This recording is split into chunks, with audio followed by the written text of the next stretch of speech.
I'm so happy with how this art came out. So happy. Oh, it looked fantastic. Oh, I love how it looks on my stream now, though. Like, everyone has their Oh, I piece see of that. art. Hey, I'm back. It looks really, really Welcome good. back. All right, perfect. We are all here now. All right, did I successfully disable that stuff? Hang on, I just need to make sure. Okay, perfect. Yeah. I don't know if Golden or Raven heard, but I now have blurp sound alerts enabled, so feel free to annoy me with those throughout the night if you want. I turned off limits, so you can literally do it as many times as you want. Don't tempt Okay. me. Must find the boo one and constantly. But let's not piss off the DM because I don't want to have to redraw again. Yeah, exactly. 4 characters in 60 hours was quite a lot. But hey, I got it done. Exactly. Got it done and beautiful art. Exactly. I feel like that was way too loud for anyone who just heard what Pine decided to play in my ears. Anyway, I can't hear. okay. She played the Jebaited song. All right, but like really loud. Okay, so last time on Dungeon Ball D, our 3 remaining adventurers.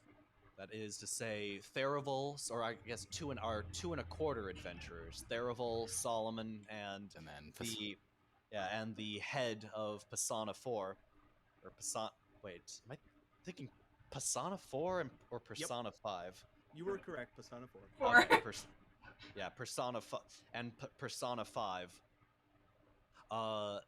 After spending a little bit more time, still not sure what has become of your companions Musket and Ruvaen. You had a little bit of a confrontation with some dwarves who were rather alarmed to see a cloud giant's castle flying through their territory.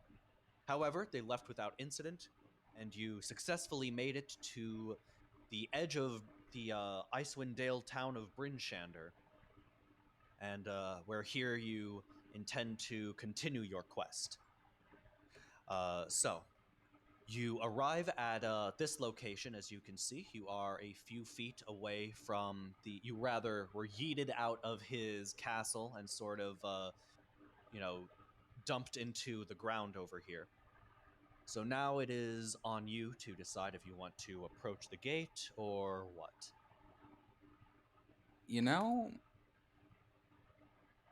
Probably for the best. Yeah, considering it's pretty snowy there, So I think we should go in. All right, very good. You approach the gates, and you can see above there are some. Hang on, let me to first describe what you see. So they are 15-foot high hinged wooden gates. Yeah, they appear to be barred from the inside based on how they are. You can sort of see the little like bar through the little slit in it. And there are 2 30-foot tall cylindrical stone towers flanking the gate. And while you are, while the 2.25 of you are looking up at the gate, a dwarf. Hang on, let me bring her up. A dwarf appears and begins and calls down to you. Hang on, let me just paste it so that the audience can see. Oh, damn it! I did the wrong thing. One sec. Okay, I have to copy the PNG. There we go. Yes, you see this person. Jarla, if you would.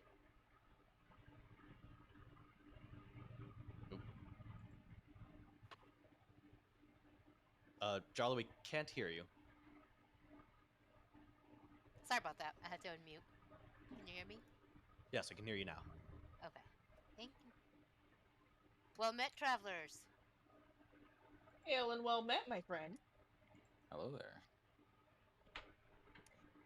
So, What brings us to these parts? No, you gotta read the whole thing. Okay. Well met, travelers. Keep your fingers and extremities under wraps, lest Oral bite 'em off.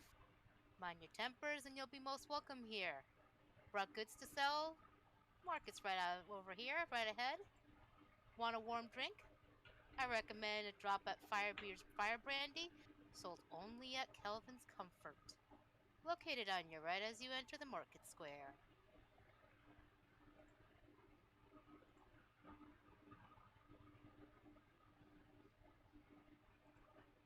Silence is deafening. Only Honestly, Sorry, feel like I these was- two I characters was- would very much be like that after hearing all that. Just like I'm Processing. Processing.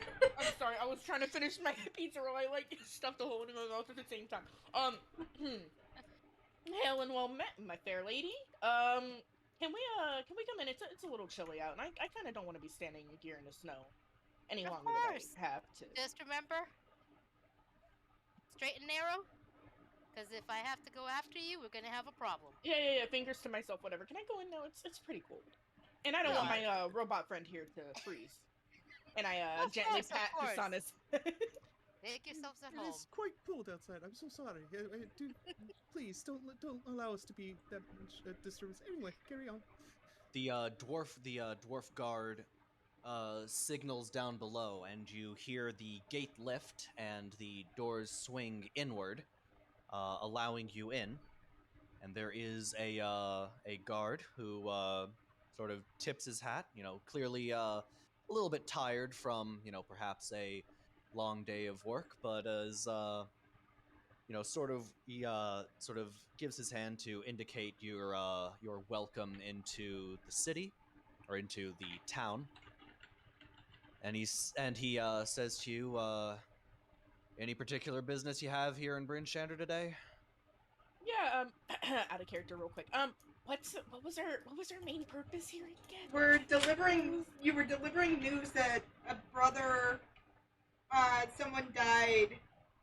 Yeah. The sister, Miss Southwell, passed away, and I don't have. Our heroes, having forgotten their reason for coming here in the first place, decide to settle down since they can't remember, and thus the campaign ends. far too distracting to remember exactly what's happening. It's like, we need you to go to this. Yeah, sure. All right. Was the name you Markham? So you are looking for Markham Southwell, who is the brother of what was the name? The brother of Samil Southwell, who died in the attack on Nightstone a little under a month ago. Gotcha. We're here to deliver some news to Marcus about his brother. I'm afraid it's not lighthearted news, but we do need to deliver it. We made a promise. And who are we if not people who keep our promises? The guard strokes his chin, then scratches his head and says, I think he might be meeting with the speaker at this time of day. He grabs a piece of paper out of his pocket. You see several pieces of paper that look like maps of Bryn Shander fall out, and he passes one to both Therival and to Solomon. And he says, he points to where the speaker's house is. Says, you'll find Speaker Duvessa over there. I think you should be there around this area, around this time of day. If he's not there, if he's not there right now, she'll probably be able to tell you where he's going. Wonderful. Here, hang on. Let me now show you the map. I will post that in the Discord for you.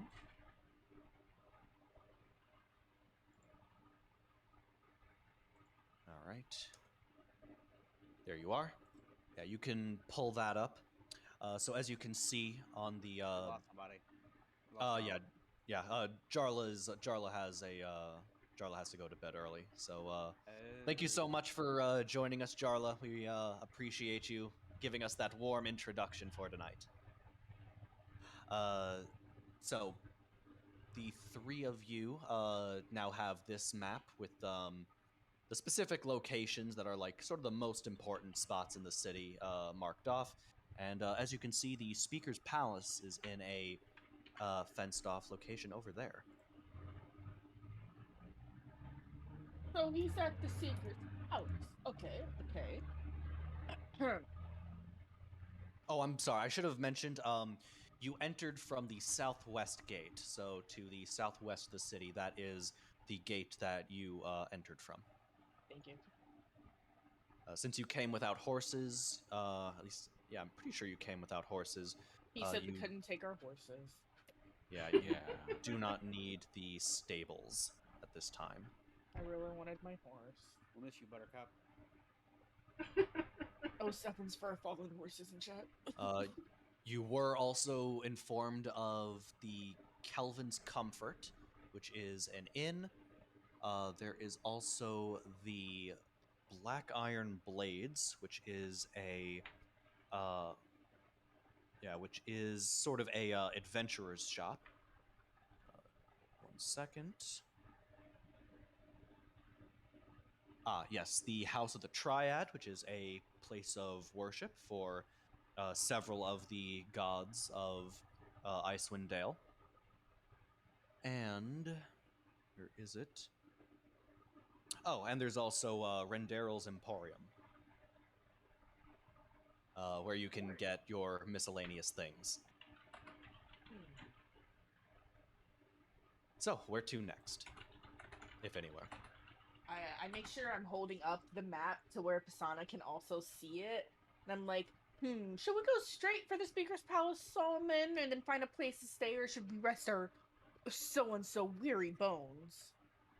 Well, I do not know about I you, would but I do not rest. have any bones to speak of. So, my obviously my feet are not as weary as yours. So, it's more That's to why I was let you asking all- dear Solomon, Pisana. Don't worry. I rest. Okay. Okay. Apologies. It's alright. All right. So if you're going to, okay, so yeah, go ahead. What was that, Solomon? What was the plan? I want to rest. Right. Let's see. I bet you a place called Calvin's Comfort would be the perfect place to have us a resting spot. Now, who knows how to read a map?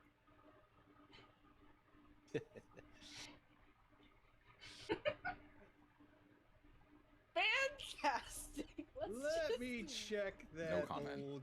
old dead character sheet real quick. I think this blue part's the land.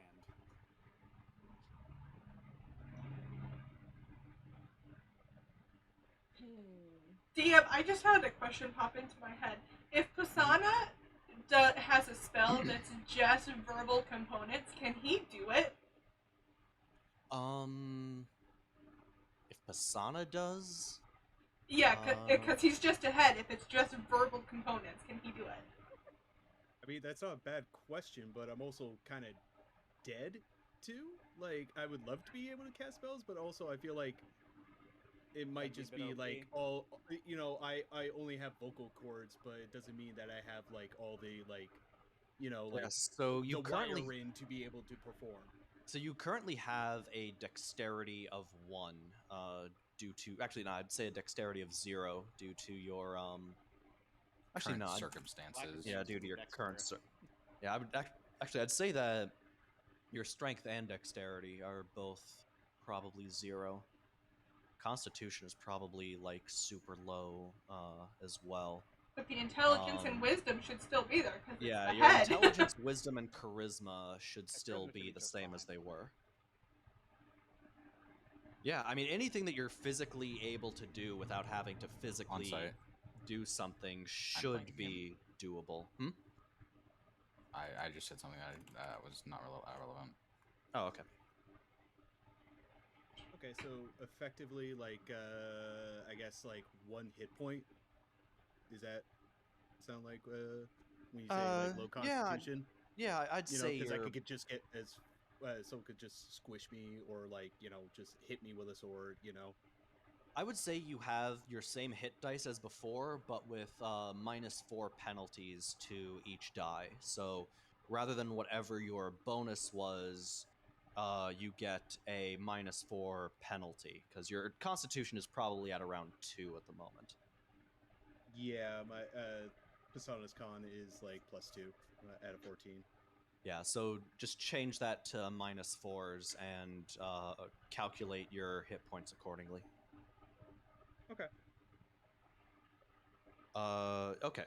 So are you going to go in a particular direction, or are you going to ask around for are you going to ask around? Where do you plan to go next? We're gonna try and head towards what we think is the general direction of them. Of what? We're gonna try to head in the general direction of what we think is the direction to Kelvin's comfort, which is what is it? Northeast, just the main path northeast. I guess. Yes. Yes. Yeah, From we'll the just follow southwest gate to go towards the northeast. that. All right. So, you're just going straight there? Yeah, we're gonna go rest. All right. So, on your way there, you hear, you hear the regular rustle and bustle of a somewhat busy town. It is the middle of the day after all. You see people sort of peddling their wares, maybe you see some kids running around just playing on the streets.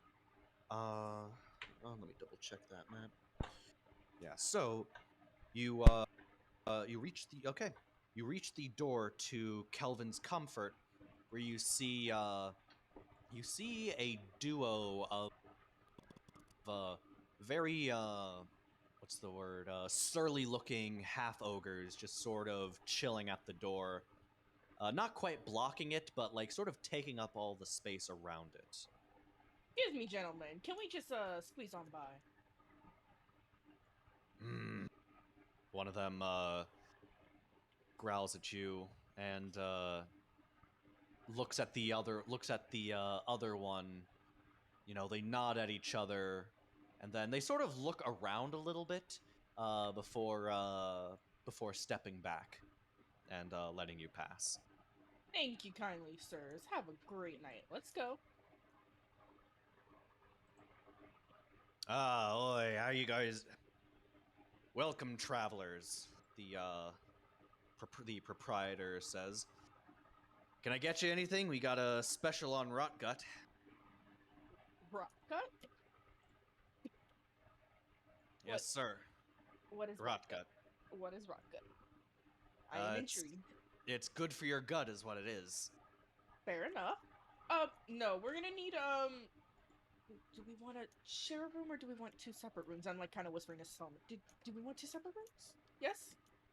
I don't really need to sleep, but do we need 2 separate rooms? I mean, there shouldn't be any problem with it. 2 separate rooms, please. All right. I'll get the barkeep to not barkeep. What's the word? What's the word for like Tavern keeper? what's like the word for like the like a woman who like housekeeper, I guess? I'll have the housekeeper set you up. Shouldn't be more than half an hour. Just had a couple people come in and out, so maybe a little bit more than that. Help yourselves to a seat while we wait for you, if you'd like. Thank you. And before I forget, do you know anyone by the name of Marcus? What's the last name again? I forgot the last name. Southwell. Southwell? The sheriff. Yeah, he actually just left. He should be at the town hall right around this time. The town hall. Okay. And I turn to Solomon and make sure to include Pisana in our little group. And I say, so do we want to just head straight to the town hall and talk to him now, or do we want to wait for our rooms and grab some grub maybe? I mean, I'm fine with either one. I'd rather grab some grub first, though. True, we have been eating I don't know what with the that place we transported with. Yeah, you know, the cloud giant. It's classal. Shh. I mean, As I'm you are here along for the ride, so as you are talking, a shadow actually no, two shadows darken the door. Not the half orcs that you saw earlier, but rather I'm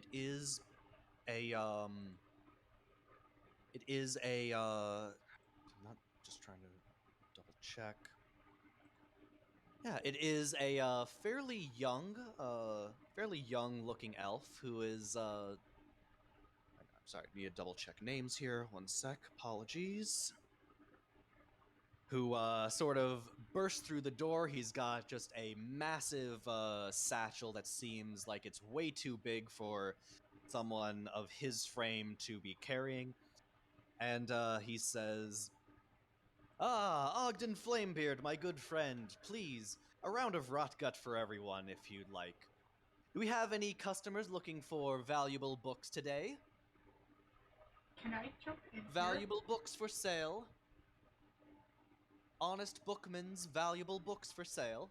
I don't know. Seems kind of sus. Yeah, this doesn't seem seem Question for the DM. Are Mhm. are we there? No. Um. Oh, I'm sorry. Well, yes, you are there, but Because that would definitely be something my character would jump up and do. um But I don't want to ruin your introduction of us, so. no, that's fine. No, you are there, but you have been well, as our characters haven't really, looked around. I'm sorry. I probably should have set up the scene a little bit better, though. You guys, though, it just we kind of went a little bit too quickly. I probably should have described the people that are in the room before Yeah, I don't think I our characters okay. are really the type of characters to actually like look at people per se. Okay. Well, then, just to sort of set the scene in a more general sense, you see a couple of, just regular, bar people just having, a good time.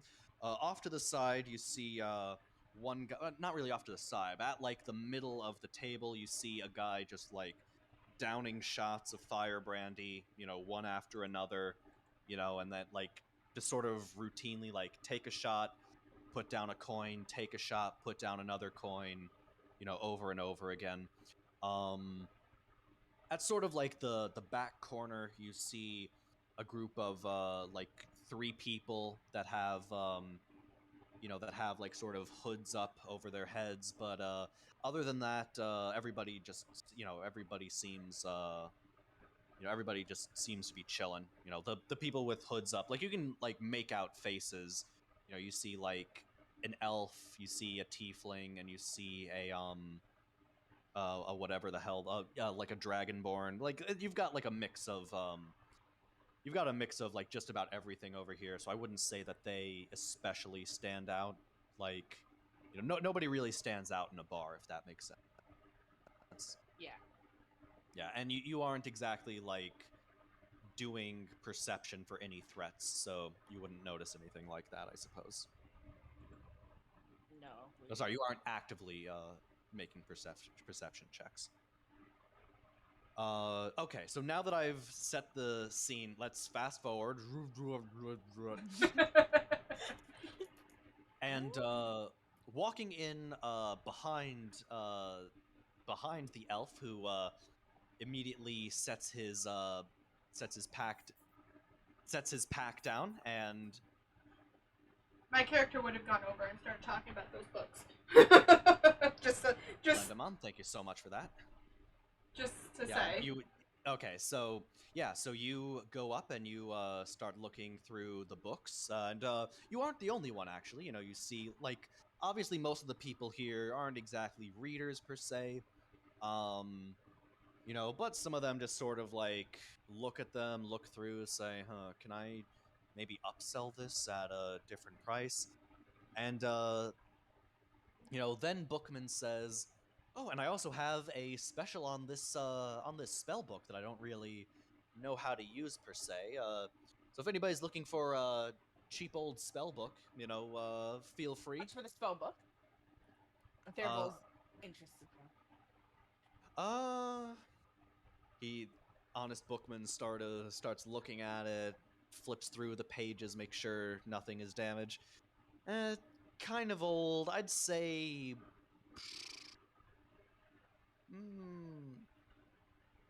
How much you willing to pay for it? I don't fucking know how much money I have.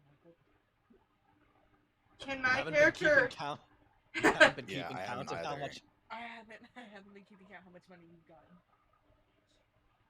I mean, To I've be got a fair, whole I don't know pen if we've gold. actually That's gotten it. that much. I was gonna say, at all. I'm pretty Yeah, sure. now that I- Whatever your starting gold is, I guess. I'm pretty Now that I think sure. of it, you probably haven't gotten that much actually. Theravel.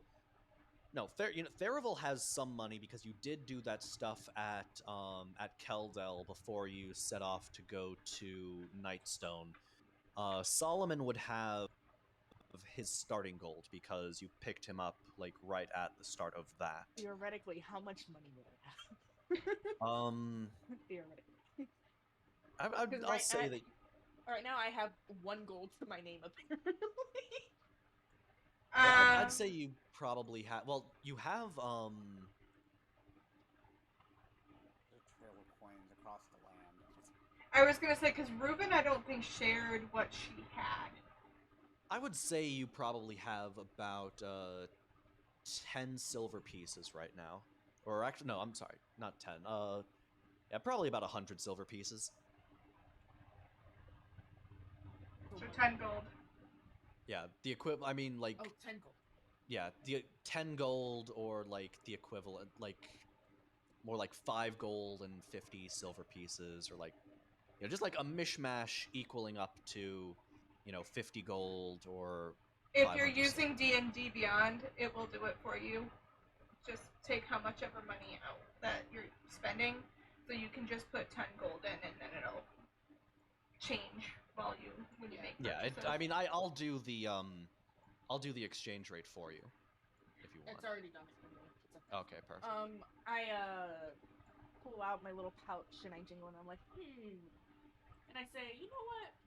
I'd say, and I look at it and I can't get like a really good clear look of it, but it does look pretty old. I'm like, 15 I'm sorry, what are you- pieces? what are you looking at right now? The spell book. The spell book. Have you opened the spell book? No. Okay. No. I say 15 silver pieces. Can You say 13 or 15? 15. 1 5.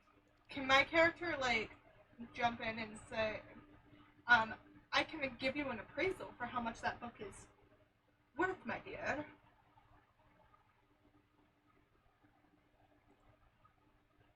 Okay, you do that. And in my expert knowledge, how much would I say this book would be worth? You're trying to make me pay full price for something. Yeah, well, actually, what is the check for that? I actually forgot what the. I guess that would be some kind of. Actually, we don't have diplomacy anymore, do we? So that would No, be... I can do a history. I can do. I mean, wouldn't that An kind of investigation? be an investigation or insight? Yeah, it'd be an investigation. Insight is for people. Investigation would be for objects. Yeah, I would say it'd be Yeah. either investigation or just straight intelligence check. One of the two. Okay. Investigation. Yeah, you can. You can look. Yeah, you can make an investigation check for it. Okay, so that's all in 11 plus 5, so 16. Okay. To you, the book looks valuable and strangely familiar. In fact, you think that before you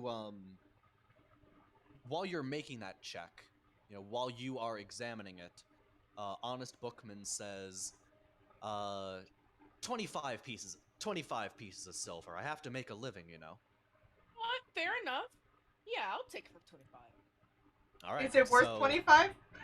So after your investigation, you realize that this book is extremely familiar to you. In fact, almost intimately familiar, but you can't really tell why it seems that way. But to you, it seems to be like really high value. You can tell that Therival is getting an absolute steal and probably would probably love that book. Okay, so I lean over and I go, my dear, take it because that is the best deal you will ever get. Anyway, and Therival just gives her a little nod and a wink and says, "Sold, my dear friend. You know what? An extra 5 for your services too." Oh, thank you. You're going to God, you're going to ensure that I am able to sleep very well tonight. Not just tonight, for the next week, maybe a 10-day even. I can't thank you enough. Thank you so much for your patronage. Of course. And I hand him the coin. All right, and here is one book. Would you also be interested in purchasing a book, my good man? He says to Solomon. I believe I might also have another spell book. He looks into his. Oh, I'm sorry, I forgot to mention this as well because I got distracted. There is a guard like standing right behind him. You cannot see the face through his like very dense plate armor, and he isn't moving. Just sort of has his arms crossed over his chest. Can I see what you've got first? Oh yes, I've got yeah, and he starts showing you the books, and they're mostly just normal books. If you'd like, I can show you I can show you a spell. I can show you another spell book if you'd like. Yeah, yes, please. All right, here you go. Passes you a spell book.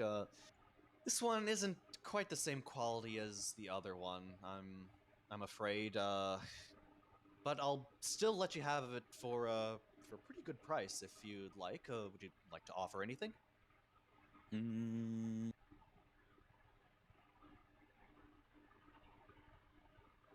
well, I only have gold on me. Gold spends just as well as silver, my good man.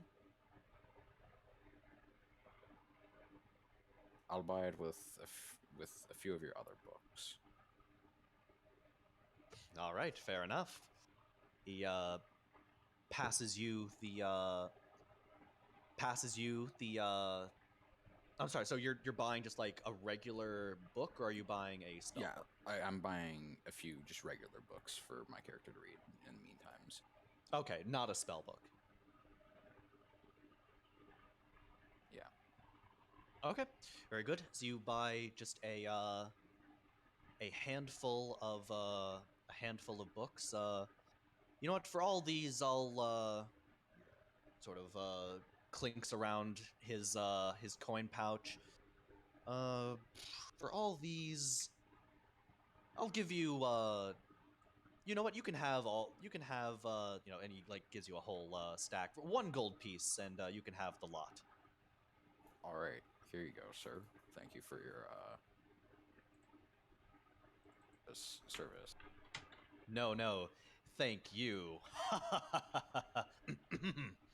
And he continues doing his his sales and thing. Makes doesn't really make any more sales, just sort of shows off his stuff and says, "Well, I'd best be going. Again, thank you so much." Did he More have than you anything know. that my library would possibly want?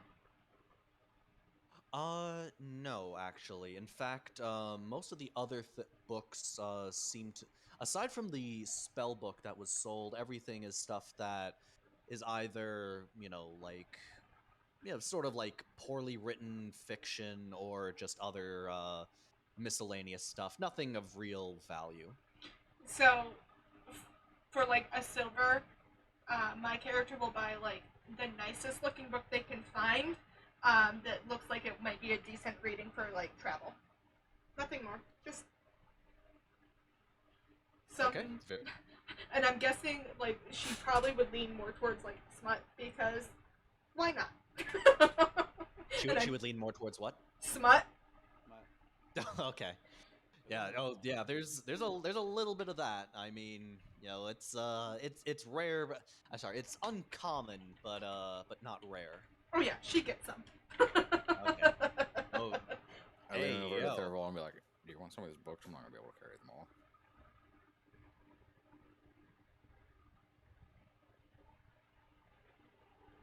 Solomon was talking to you. Fine, Golden. fine. He was talking No, fine. no, it was... Wait, me? Or You not. started- Yeah. I thought it was...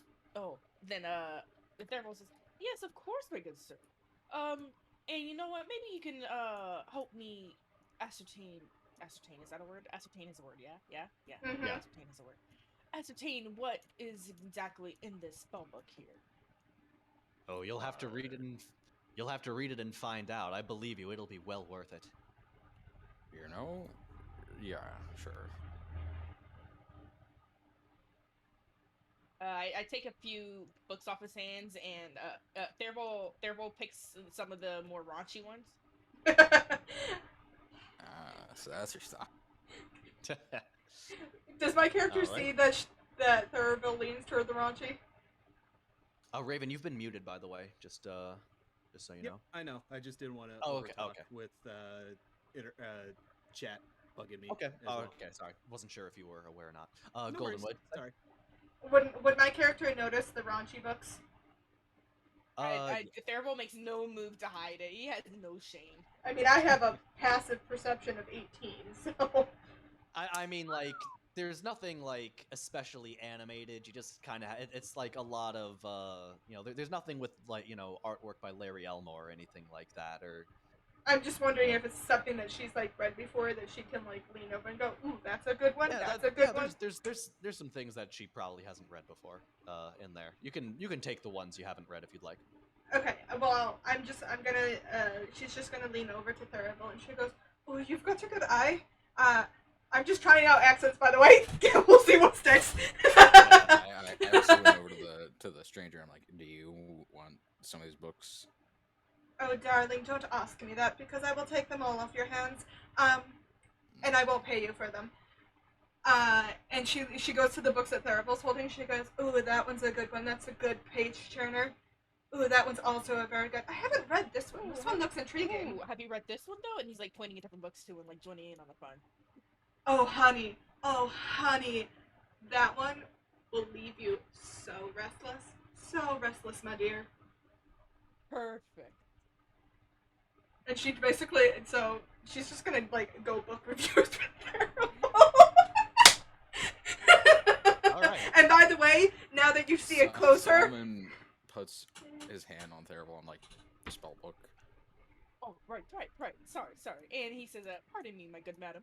And he turns to Solomon and he pulls out the spell book and he's like, "All right, so I bought this on the web. I don't know what it is." Oh. Yeah, and I Looks like open crap. and I open it. It does look like crap. And I open it and I kind of skim through it. What do I see, DM? DM, what do I see? Wisdom saving throw. Fuck. God damn it. I love Bullet those moments. dodge. What do I see? Make a roll. Damn it. Oh, 19 plus 5, 24.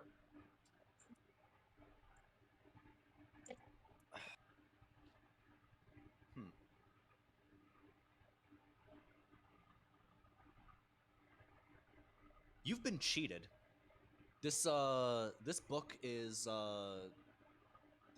total bullshit, and all of a sudden, Honest Bookman is looking at you with a raise with like a.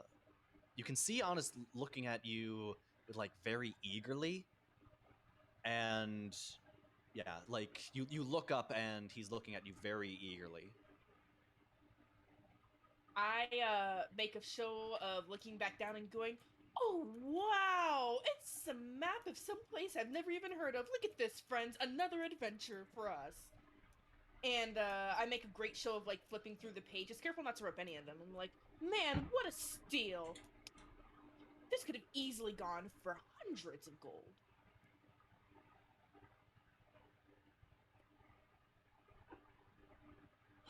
And then I lean over to Solomon. I'm like, this is bullshit. This is all fucking crap. Did you know that? This is all Let me see it. And I All right. pass it over to him. All right, Solomon, I need you to make a wisdom saving throw. Let's see. Do I fail? First roll of the past few weeks.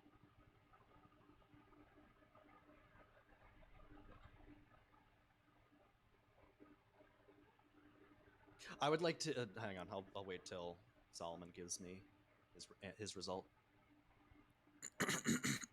5.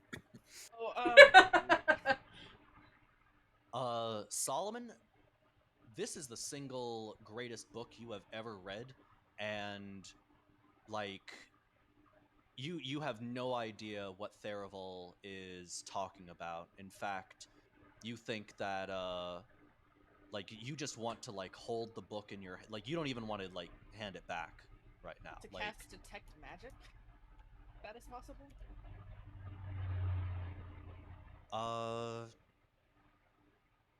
sure, use detect magic.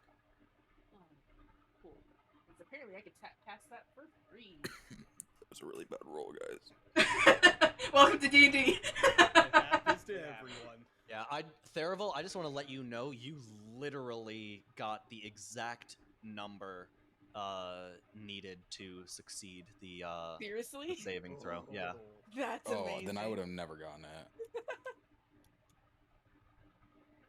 Yeah, I just cast.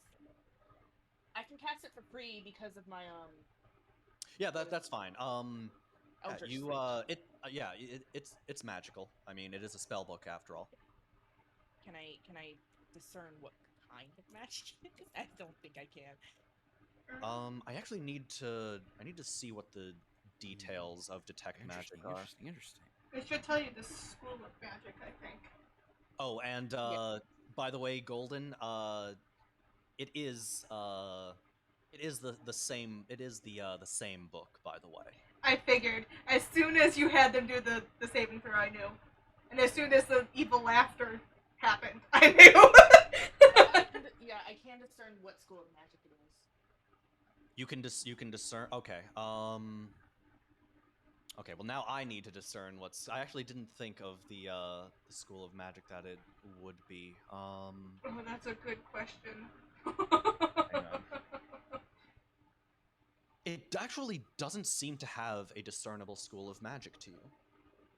Huh. And Theraval just kind of goes, very interesting. He says, Solomon, my good man, can I have my book back? You know, I very invested right now. Without looking up. Oh, very, very interesting. And he turns to the elf lady that he still doesn't know the name of, and he's like, Man, but I think I said man. Did I say Man? man or did I say wood? Well, I'm a female. No, I'm talking Oh, about. I'm sorry. About I was Golden. okay. Sorry. I was thinking Golden. that you were turning to Bookman. No, I turn to Golden's character and I say, so how is this worth my money exactly? Oh, you don't understand. That's one of the best spell books. It's super, super rare. My library has been looking for ages, but you got to it first, so no worries. Okay, but can I get it? How do I get it back from my friend? And I don't want to like ruin the book, and I don't want to fight him over it and ruin the book, fighting him over the book. I mean, let him read it. I mean, knowledge should be. Anyone should be able to gather knowledge. Yes, and but she's this looks a scooching. little She's slowly this looks a little scooching. obsessive. Like, oh my god, She's slowly scooching closer to the book. As you are talking, Bookman starts sort of frantically gathering the books and piling them back into his sack and Theraval starts says, making for the door. Theraval catches him doing this and says, "Excuse me, sir. Hold on." No, I'm, no, I'm, no, I'm no, no, sorry. no, no. Hold on. Something You just should. came up. I remember Wow, I that's left my so cat. I left my cat in the oven. I gotta like interesting. get it. I And gotta get it out. So. Farival like rushes to the door to stand in front of it first, and he Okay, hang stares on, down hang on. this man. As you like do that, the guard like sort of sticks his arm out in the way to sort of separate the two of you, like and like physically blocks your way as Bookman gets to the door. Interesting. All right, so I've just been scammed out of my money. My money. And Did he pick up the books I bought? No, Uh, no, I was talking about my money. yeah, I mean the rest of this, like all the stuff that you bought, you have. It's Okay. just that Bookman that is book. he's just like dipping right now. And So he, I'm sorry. So as, are you like the guard is there, and is sort of like in front of you? You could try to go around if you want. You can try to go around, I suppose, but like the guard all I has want like to a do is just big ass ask him. shield and a sword. I just want to ask him a question, sir. It's not to harm. I just want to ask him a question. The guard mean- is not moving. In fact, make a perception check. Okay. A natural perception of 15. 18 plus 5. 23. 23. Okay. Hang on. Roll a 20. Yeah, the guard has not moved like at all. Like you can't you don't see like any movement, underneath that armor. Like there isn't like that telltale like breathing, like it's just like there. I asked Thurvel, what's going on? I heard a bunch of, hooting and hollering. I just wanted to ask the bookkeep here a simple question, and his guardsman, who I don't think is a breathing creature, is blocking my way for no reason whatsoever. And as you're talking, ever Bookman close this is book. now out the door. Oh yeah, you can do whatever you want with the book. You're just like Alright. that you're gonna spend a lot of time reading that when you get the chance. Can I touch the guardsman? Can I just touch him? Can I, like, poke him? Like, poke the arm that's upraised? Can you touch him? Can I poke him in the arm? I mean, if you want. And before this happens, my character closes the book and like, all right, what's going on? All right, you do that. You poke the guard, and upon doing so, the guard raises its sword and swipes it down at you. And unless you plan on retreating, wait, hang on. His attack is a 13. Only 13 hit. Armor class is a 13. Is a what? 13. Okay, so that is for 8 points of damage, and then he actually swings back up again on an upswing because he's got very good reflexes. Shit, where is it? And will again get a hit for another 8 points of damage. So, just like that, you are now in initiative. Is everybody rolling, or is it just mine? Whoever wants to join in the fight can. I'm joining it. I was Okay. gonna say my character will join in too, standing right there and Okay, seeing. Al, all Our- I did was poke you in the arm. I don't think that called for a sword swing. Can I use a reaction at that, or do I have to like wait till I'm in combat? Yeah, you can use a reaction if you want. 13. Okay. So I can definitely use my reaction of what is this called? I had it. Where is it? Hellish Rebuke. You use Hellish Rebuke, and when it hits the thing, it's like almost like it just like puffs into smoke. Like it hits him and it just like bounces off. All right. So I still have detect magic going on. Is this thing magical? Is he actually magical?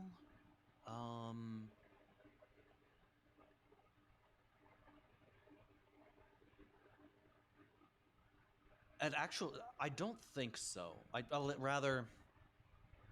All right, so I don't know if a construct, an OOC. I don't know if a construct would register as magical. You know, I will say that he does register as magical. I will say Okay. that he is magical. Yes. For this, he is.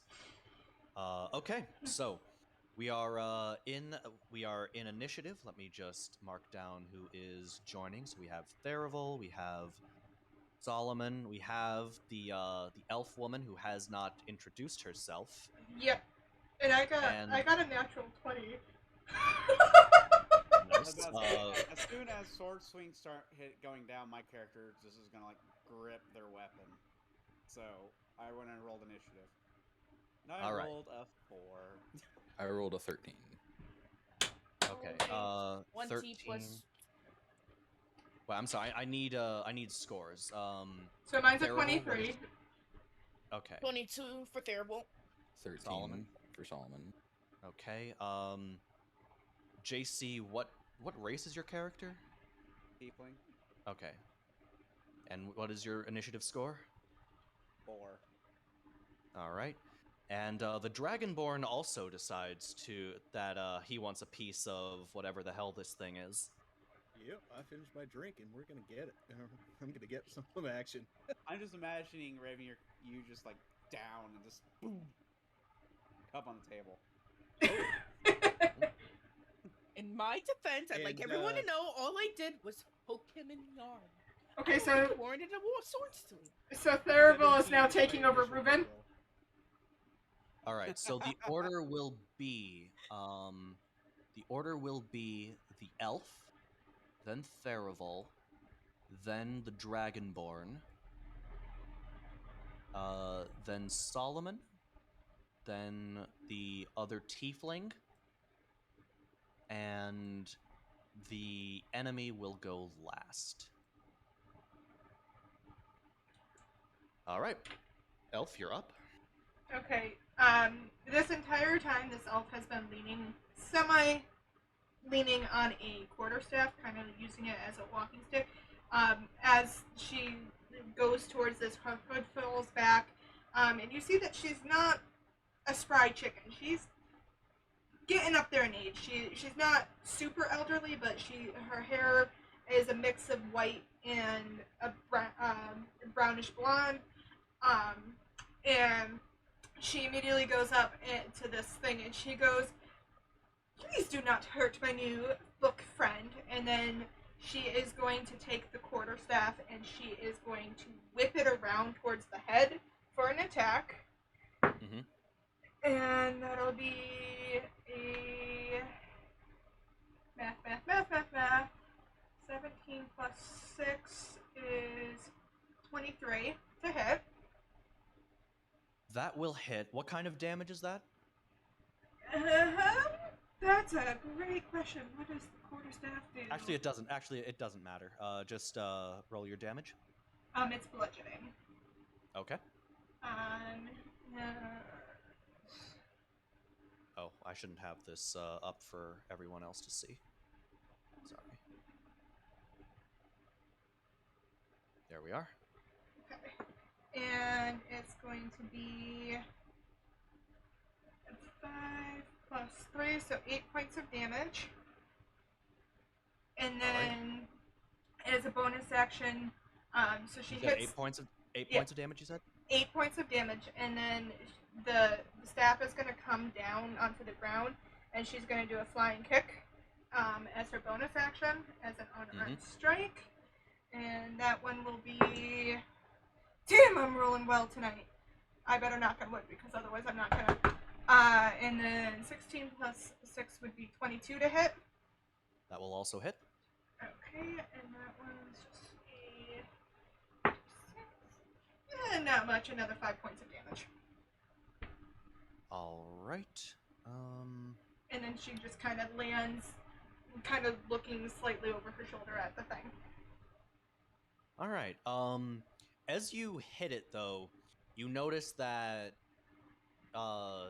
it doesn't seem to do a whole lot to it. Like, you hit it with a lot of force, and you make clear contact, but the creature doesn't seem as phased as it should by a normal attack like that.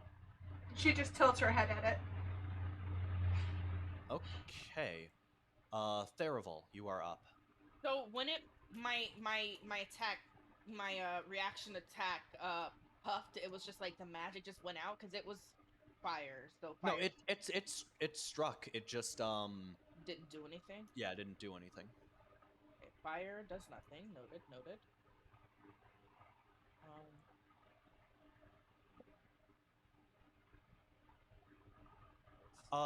I'm sorry. You know, if the conclusion you reached from me saying that is that fire does nothing, then I probably explained it wrong.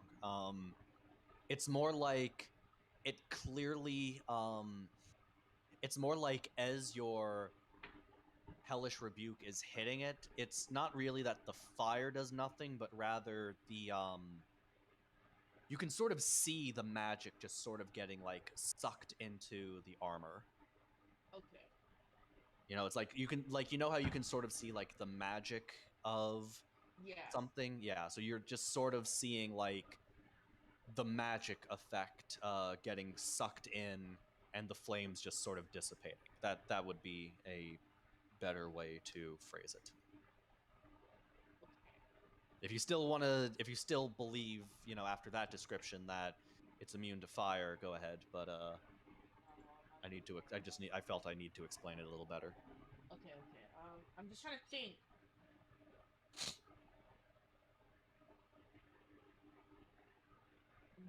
What I need to do. Well, think faster. Listen. I'm a spellcaster. You just told me magic is ineffective against this thing.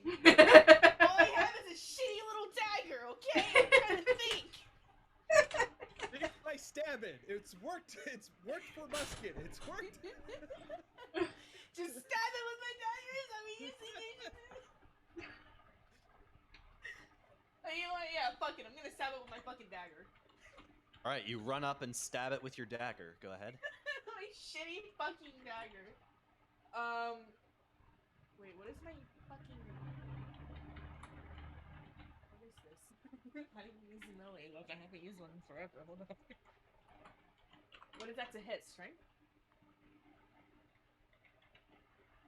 Yes. A dagger, I think, would be a dex weapon. Dex? Can be. Okay. It's a finesse weapon. Ooh, that's so I believe nice. it's a D4. Well, to hit first. 18 plus, what's my dex? 20. Does that hit? Yeah. You said 20 even? Yeah. Yeah, 20 will hit. Plus my hit DC, or is that for... Wait. Okay. Excuse me. I have not used melee weapons in forever. Hit DC. Was I supposed to add that to my roll, or was I supposed to add that to my damage roll? Yeah, you added to your roll. Yeah, you added well, then that would have been a 23. Yeah, that would have been. Okay, yeah, that still hits. Okay, I got a 4 on my D4 plus 2, 6 damage. I stabbed it in the joints. I stabbed it. I poked it with a stick this time, a pointy one. All right, you make clean contact into the joints and pull out the dagger. No blood seems to flow, but if there was something there, they'd definitely be feeling it right about now. Lovely. This thing isn't real. Fantastic. Can I back away with my remaining movement? Like, just back out of the way. Oh, wait. No, never mind. That's gonna take an opportunity attack. Never mind. Okay, so are you ending your turn right next to it? I can't back away. It's gonna hit me. Yeah. I'll end my turn right next to it. All right, Dragonborn, you're up. Awesome. All right. Oh, I mean, I guess technically Pisana has you can roll for Pisana's initiative if you want. Yeah, you know what? He can do verbal spells. You would be at a minus. You would be at a -5 for any roll. Yeah. Okay, so he rolled a. I rolled a 5, so -5 that equals 0. So I have 0 initiative for Pisana. Okay. So he's after Noted. the enemy, I'm guessing. Yes, Asana will go after your enemy. Alright, Meanwhile, he's sitting there screaming because he's right next to it. Meanwhile, the bar is like starting to clear from the fight that's starting to break out. Like you've got the bartender that's like putting away all of the glasses and stuff. He's like, "Oh God, here we go again." And this time it's with magic. No, my bar. Don't worry, good man. Magic apparently doesn't work on this thing. He doesn't acknowledge you. He ducks behind the bar. Alright, so I'm gonna pull out one of my daggers and I am going to throw it. Wait, I'm sorry. The Dragonborn goes first. Oh, the Hang Dragonborn. hang on. You can do that afterwards. But I'm gonna use my bonus action yeah, to Dragonborn. cast I'm just being dragon. Shillelagh on my quarterstaff. So you see, just like there is a gnarled top to my quarterstaff, and it just kind of grow even larger. And then I go up to just try and whack him in the head with it. Okay. And my attack roll is a 16. That does not hit. Yeah, your swing of And the shillelagh bounces harmlessly off its shield. Solomon, now it is your turn. Yeah, it is. I'm gonna pull out my dagger and I'm going to one of my daggers. I'm going to throw it. All right, you throw your dagger. Go ahead. Hmm.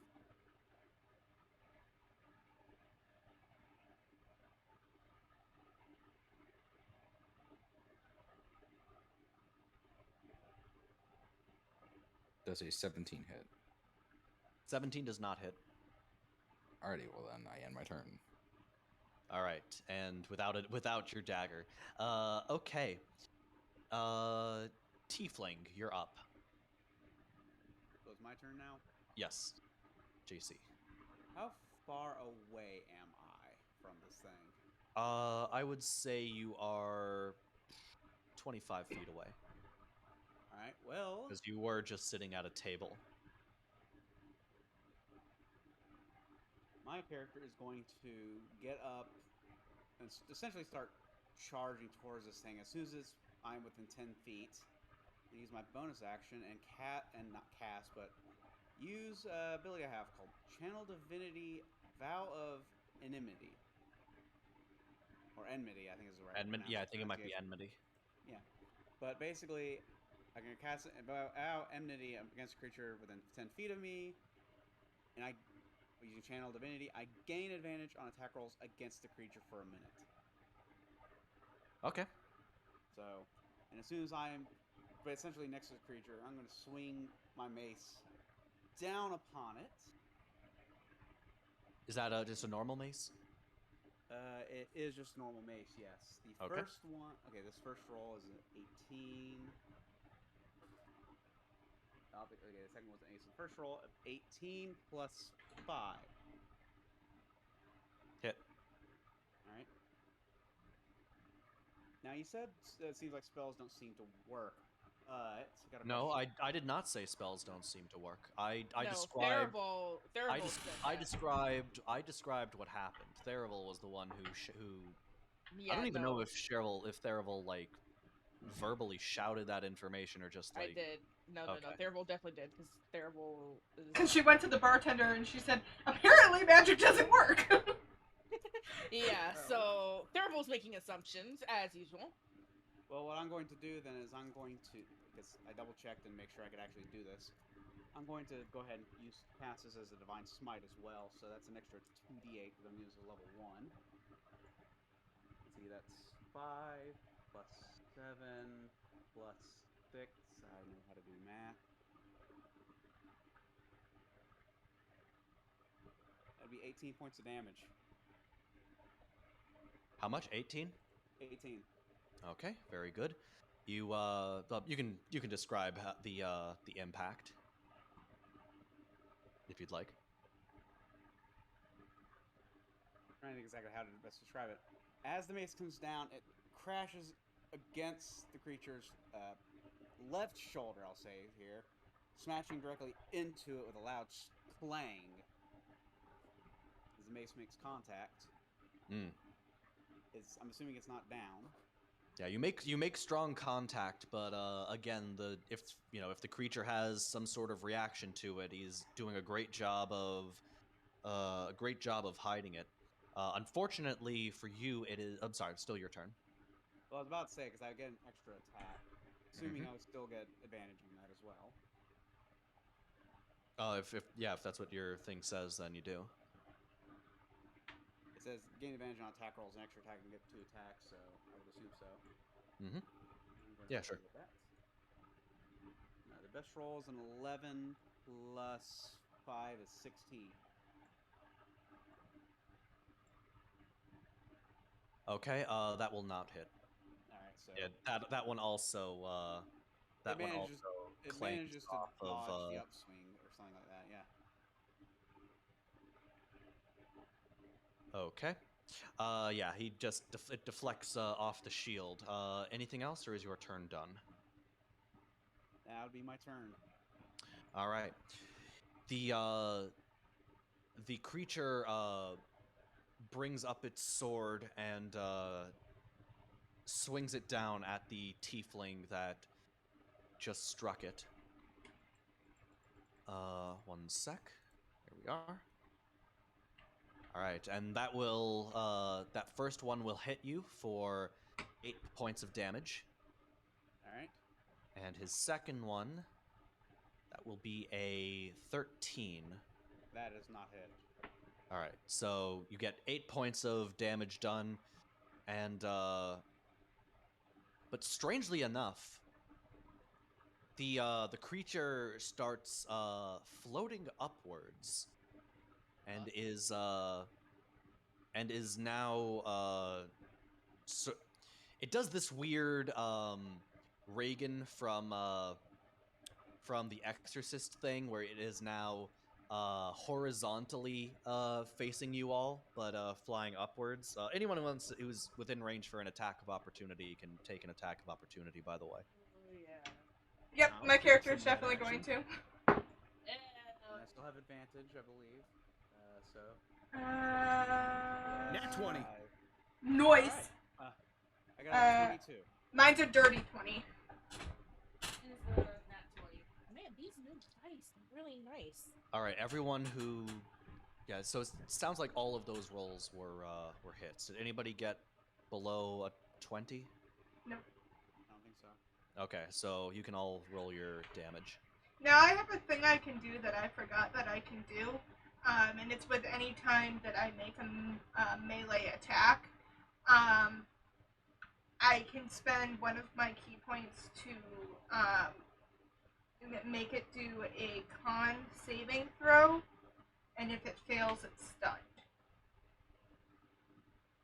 You can attempt that if you want. I mean, are you like trying to are you doing that now, or are you retconning Yeah, previous? I'll do it now because Okay. I forgot about it earlier. So I still do damage, but they have to make a con saving throw. Nice. And that's going to be 10 points of damage for me.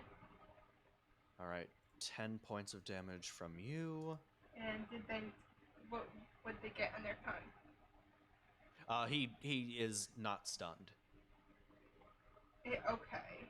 Can't be stunned. Yeah, it continues sort of floating up, standing with his shield out, looking down at you guys, like ready to swing his sword. 11 damage from Therible. Okay. 18 total damage from Damn! I rolled a All nat right. 20. Damn! I decided not to pump a Divine Smite into this one. I want to save my spell slots a little bit, so I just got 6. Okay. Yeah, it's looking pretty worn down, but Oh, actually, see, I take that back. I think I accidentally rolled too many dice. That is an 8, not an 18. Sorry. okay. Let me just do some calculations then. Yep, I rolled too many dice. That's my bad.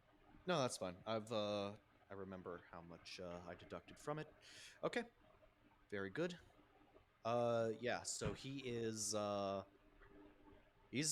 looking pretty banged up, but with no real like facial expressions. You're having a hard time figuring out what it's doing. Pasana, or how it's healing, other than just seeing like the damage to its its armor. Pasana, if you can physically do anything, now is your chance to try. Uh,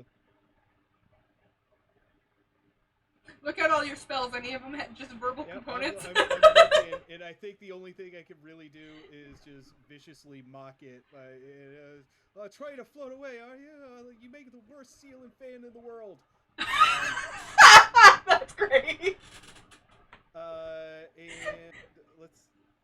I gotta make sure he has to make a wisdom saving throw. Yeah, you tell him, Pasana. You tell him. The DC's 13 though, so. Okay, hang on. 1 sec, I need to double check his stats real quick. I'm sorry, what kind of Wisdom. No, Wisdom. I mean, what kind of effect is it? It would be a psychic damage if he fails it. Okay. 1 sec.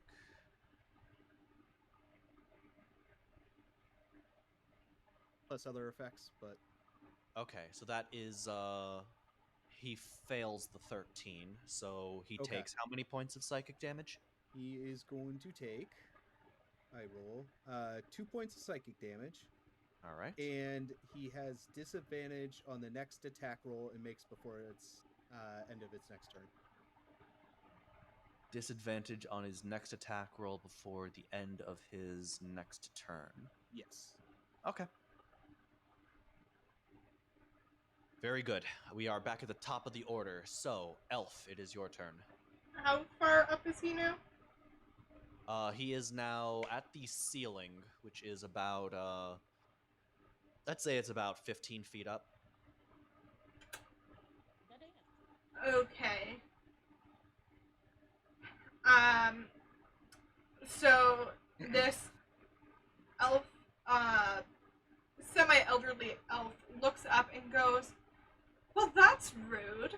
And then she's gonna pull out this weird-looking dart thing. And she is going to throw the dart, at him, and it's going to be piercing. And there's the bad rolls. I don't think an 8's gonna hit. An 8 will not hit. And she goes, "Well, you bastard." And then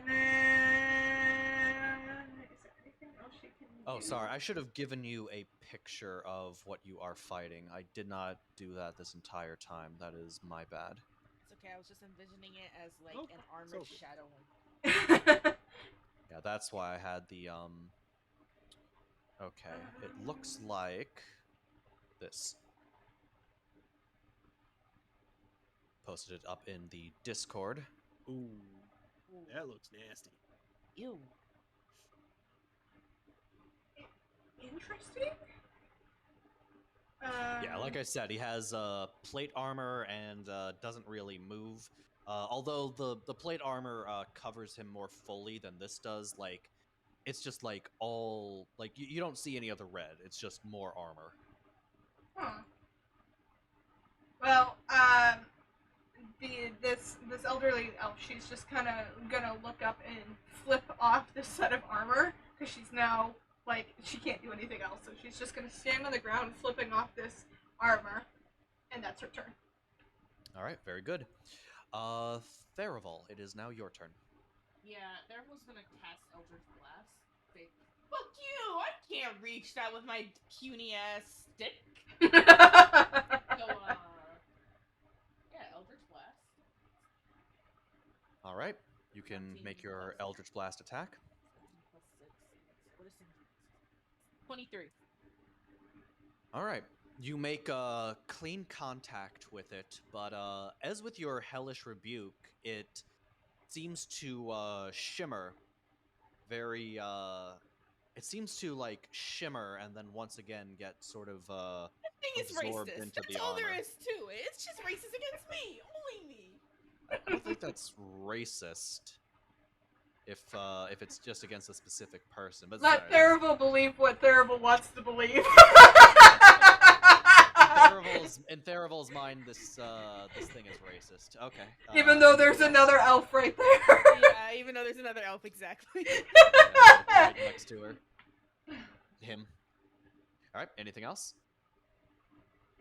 He just backs away. He like backs away as much as he can. He doesn't like the look of this thing. He's just backing away as much as he can. Which is, I don't know how big this tavern is, but it's 30 feet if it's possible. All right. So you're now 30 feet away from it? Yeah. Okay. Dragonborn, you're up. All right. So he, how far again from where we are? Like how far away did he float up? About 15 feet up. 15 feet to the ceiling. Mm-hmm. Okay. So I would like to wild shape into a giant poisonous snake, and then start to climb up to him. All right. Wait, climb up. Oh, I'm sorry. Hang on. He's That- like that in does the not middle. have a climb speed. My bad. Yeah. He's like It does floating. not have a climb speed. I misspoke. So I will then instead not do the wild shape. All right. Because that sounded better in my head that I didn't have the stats for. So I will attempt to frostbite him. Cast frostbite at him. Let's see here. He needs to make a con save of 15. Okay. He rolls that with advantage. And okay, so that's a physical 9, but what is his bonus? Con save, you said? Correct. All right, he will actually fail that one too. Oh, awesome. So he is going to take 11 points of cold damage, All right. and on a failed save, it also has disadvantage on the next weapon attack roll it makes before the end of its next turn as well. So that I doubt that stacks with what Pasana did, but there we go. Double disadvantage. Let's go. All right. It is now Solomon's turn.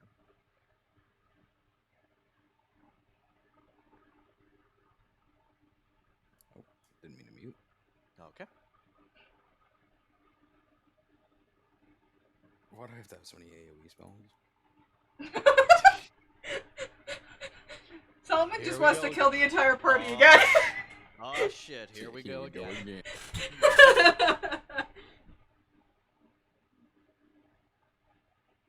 Solomon don't give a fuck. What's gonna be I'm tempted. what's ultra ironic is that like unbeknownst to you, like you did literally no damage to the enemy that you attempted to do that to before.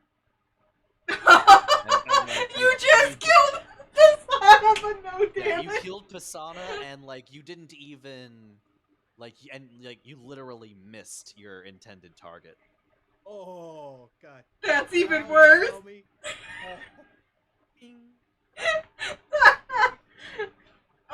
D&D at its finest. Yeah, you were fighting an invisible stalker that was floating like 50 feet above you. Why was it Oh. floating? What the fuck? Apparently Holy it shit! flies. It flies! They fly now? They fly Oh, now. I'm never watching that movie. I really don't have anything to use here. Well, you don't know that you don't have any. You think that you don't have anything. Yeah, I really don't think I have anything to use here. Throw the book. And you can- Throw the you- book. You absolutely no. sorry. You recoil at the idea No, of throwing the please book. don't throw the book.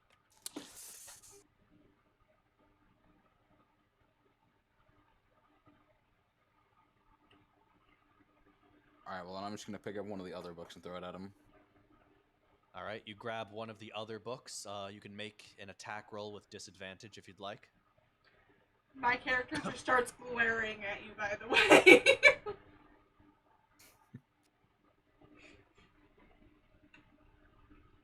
Improvise.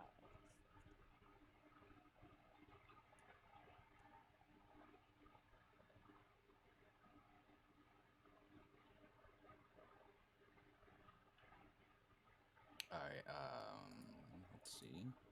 10 does not hit.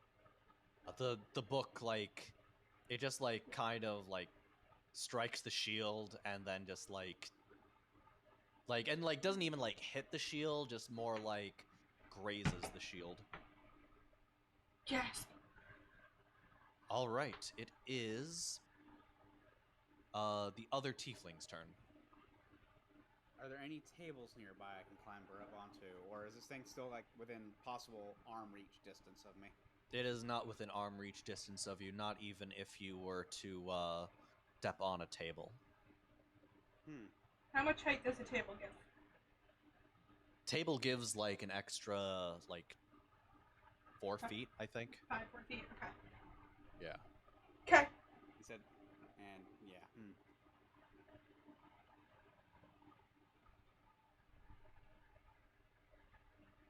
That kind of ruins an idea I had.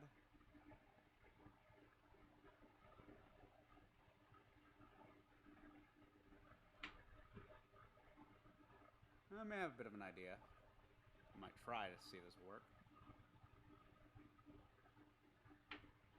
My character is going to be like, proving difficult, Hansby. And is just going to point the mace towards this thing, and I hope this works, but I'm going to use the spell Command and just go down. Okay, what are you going to... So what needs to happen now? Make a one-word command to a creature you can see within range. Must succeed on a wisdom saving throw or follow the command on its next turn. Which I think would be my spell save DC.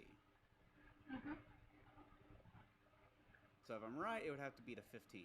Is that a charm effect? Yes. Yes. Okay. Yeah. All right. Yeah, it doesn't work.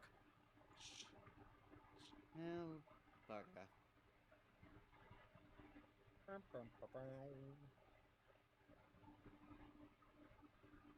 Was that anything else? Don't think there really is not anything else I can do right now. Give me 1 second.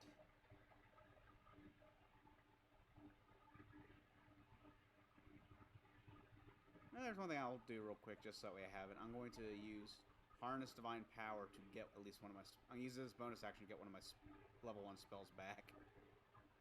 All right. The creature will now attempt to... Okay, so the creature sort of drops down from his full height and sort of leaps over at Theraval. And we'll have double disadvantage on that attack, though. But we will see. Please. Ooh, and misses wildly on his first attack, which slams into the ground, missing wildly by a hair's breadth. However, he quickly pulls his sword up for another sweeping attack, still with disadvantage, though. An 11? No, it does not hit. And also misses as Theraval, sort of slides out of the way. But as he is facing you, You hear a loud sound from. Yeah, you are not facing the creature's back is to the bar, and you can see the guy who had just been pounding shots. He grabs a crossbow that he had hidden between his legs, and he aims and fires it at the creature. I am going to roll that real quick. Wait, who used frostbite earlier while he's rolling? That was me. Did it hit? Yeah, he had- it did. We're gonna see if this thing is actually racist towards terrible specific. I have frostbite for my packed boon. You're gonna see. Watch it not hit now that you Oh, said that. Shit. Natural 20. And that does, yeah. So his attack is a critical hit that embeds itself right through the back of the helm of the creature, and the drunken guy says, "Even with 10 shots in me, evil will not be allowed to thrive in this world. By Tyr, I swear." Then he picks up a big old maul that he has, like a giant ass hammer, and he will also swing that at the helmed horror, and that one will also hit. This time it smashes the thing right in the back, to the point that it is now on its knees, and it is now Pasana's turn. All right. Pasana, as always, like, oh, so so commands do work on you, and you are down. Why don't you stay down? With some more vicious mockery. Oh, okay. Elf, it is your turn. Nope. Okay. Did he make a, like, I'm casting vicious mockery? Sorry. Yeah, he automatically succeeds. Oh, okay. I'm just double checking. Sorry. Okay. So he's now on the ground. Yeah, he's now physically on the ground. Oh, come back to play. Yay! And then she comes up and she takes her staff and she just kind of does an overhead strike right in his head. Alright.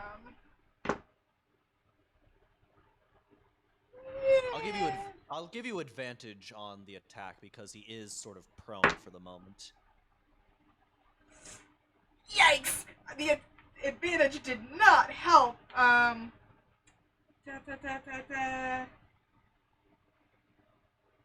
Okay, so it's a unnatural 20.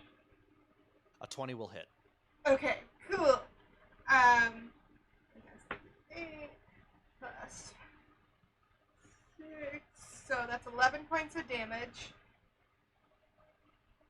All right, describe how a suit of armor would be destroyed. Okay, so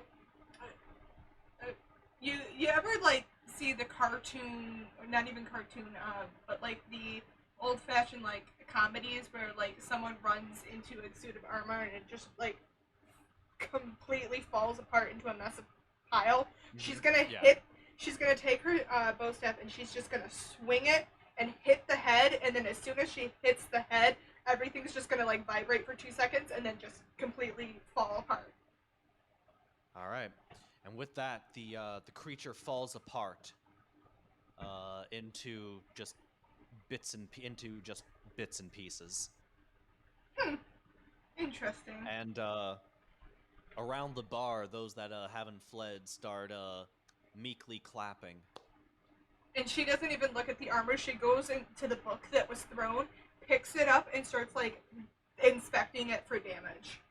The book spine was definitely damaged, but other than that, like the pages, I'd say like the back cover was also like kind of torn open. Like it's probably gonna need a little bit of stitching. The book.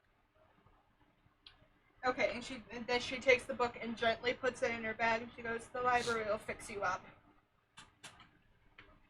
And then she looks at Solomon, and she just glares at him. Do not treat books with such disrespect. You're the one who wanted me to throw the other book. I never said to throw a book. I would never say to Hey, throw a book. in my fair defense, I said it out of character, and then you guys took it as in character, and I just never remedied that. That's all I'd like to say. I mean, but let's be real. Thurville would have said throw the book. Yeah, I mean, Yeah, no, he would have. So He definitely would have. as you are fighting, the drunken knight who joined in after he was done drinking to contribute a little bit says, "Well met, adventurers. I am Thurberic Nyleth. I'm a knight of Tyr, or member Gauntlet. Sorry, just trying to keep the cold at bay. I'm kind of on the lookout for a guy. But you guys fought well, and if you ever in need of a..." He falls to the ground, having dropped a shot on the ground. I feel And, like my character would just look at him with a little bit of disgust on her face. The dwarf peeks out. Sorry, the dwarf who is the barkeep peeks out and says, you know what? Your room, all of you, tonight's is on me." He says. oh, And, you're too kind. Oh, I try to pick up the knight. It's on the ground, just at least kind of like prop him up in the corner. I'm glad you did this. You know, I'm glad you killed him before you passed out. Let's just get you set up. All right. So you prop him up against a wall, and put all of his stuff back up on him, and you put his little cloak up over his eyes, so that it gives off the impression that he's just there very contemplatively rather than completely unconscious. All right. So my character's um, gonna turn to the Dragonborn and the tiefling that she was sitting with, and then she's gonna look at Thurville and Solomon, and she's gonna say, "Well, we have a table if you would like to join us. I could definitely use a meal." And she just like looks at this pile of armor on the floor. Thurville's just already making his way to the table. He's like, "Yep, I need to banish this anyway. I am hungry, and I feel like introductions are in order at this rate." I mean, we did just fight a suit of armor, I guess it is called. It's never too late for an introduction. I was about to say, as this is going on, my character's gonna just walk over to where the armor is in pieces, pick up the helm, just be like, alas por el amateur. I'm sorry. Are you taking the helmet, or? He's just holding. They're just holding the helmet. It's like basically, I'm trying to do the whole. Like, Okay, you're doing the Hamlet thing. Yeah, I'm doing the Hamlet thing. Okay. Oh my god. Alas, poor Yorick. It's like, Right, I think that's what the line was. Yeah. So, Horatio. my character is gonna sit down in the same seat she was sitting down before, and just for Thurville and Solomon to sit down as well. And then, because she sees her companion doing this and her other companion helping the knight, she just calls out to them, "Vander, Zarius, when you are ready, come join us, please." Yeah, no problem. Okay. I look at Thurville and just like or whoever's on the outside and just like, do you mind? I'm a little big. Do you mind scooching in just a little bit more? Just get. Yeah, Yeah, sure, of course, Okay. friend. I adjust to hold Pisana in my lap instead. Yeah, I was about to say, like, Pasana's like saying, "Excuse me." Excuse me. Oh, Yeah. I'm so sorry. What do you mean? Oh, these new friends. Oh, you have a head. Yes, Interesting. this is my good friend Pisana. Pisana, these are our new companions. I'm sorry, I didn't know your name. I'm Kybra. Nice to meet you, Kybra. Therefore, this is Pisana, as I've said before. Oh, Sorry, I'm a little loopy. while you two are doing your in-character introductions, I'm going to take a bio real quick. Okay. I was about to say, at this point, Zarius, still holding him, kind of looks to the party, dumps it down to the floor, comes back, and is like, they never listen, do they? To you, Well, hardly we're here to ever. make them listen, right? And- I'm so. Go ahead, Vander. I'm sorry I interrupted you. It's okay. It's all right. It happens. As Kybra said, I'm Vandor, and you know, it's thank you so much for like I didn't really hate that guy either. Like you poking him. Oh, it's just. got my Let's blood be pumping real, from Vander. tonight. You were looking for a fight. I really was. That was just. To be fair, I just wanted to see if he was an illusion, and he took it a little too personally. How hurt is Been Therival there. looking? I got 16 points off, so I'm a little more than half health right now.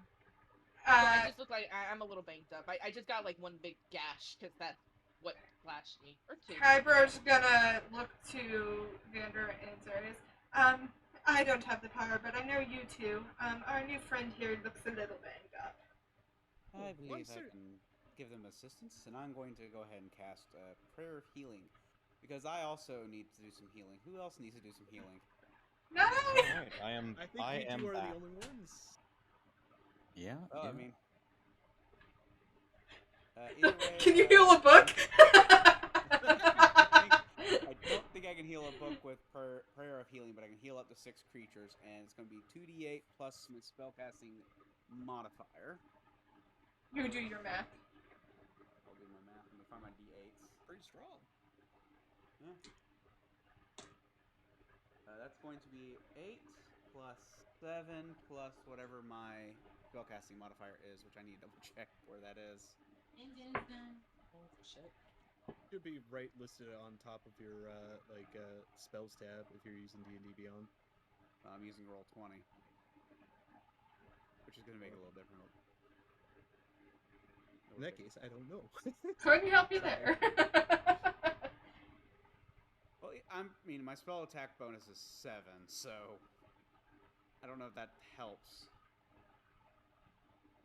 But I think at this point, we're probably both at full health, because as soon as I figure out what my modifier is, it's probably still going to be more If your spell attack is +7, that's usually your modifier plus proficiency bonus, so that probably means that your My modifier would be 4 then. yeah, it would be charisma, so for you, I believe. I rolled that health really well to get an 8 and a 7. Yeah, I'm Nice. definitely full health now. More than once. Cool, yeah. Well, now that you're looking both much better, what are you in town for?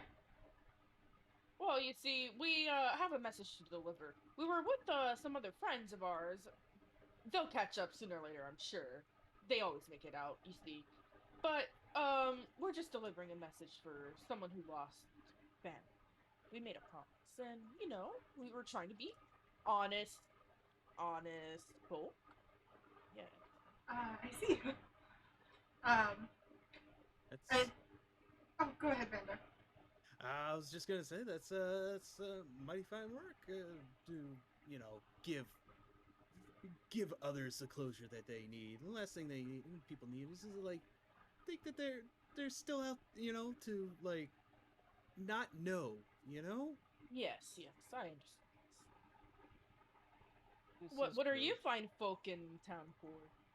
Oh, we were looking for a couple folks, but you know how that goes. People come and go. And she glances at Vander and Xeris. Yeah, I know I lost the trail. I'm sorry. How many times do I have to apologize for that? I will find it, I swear.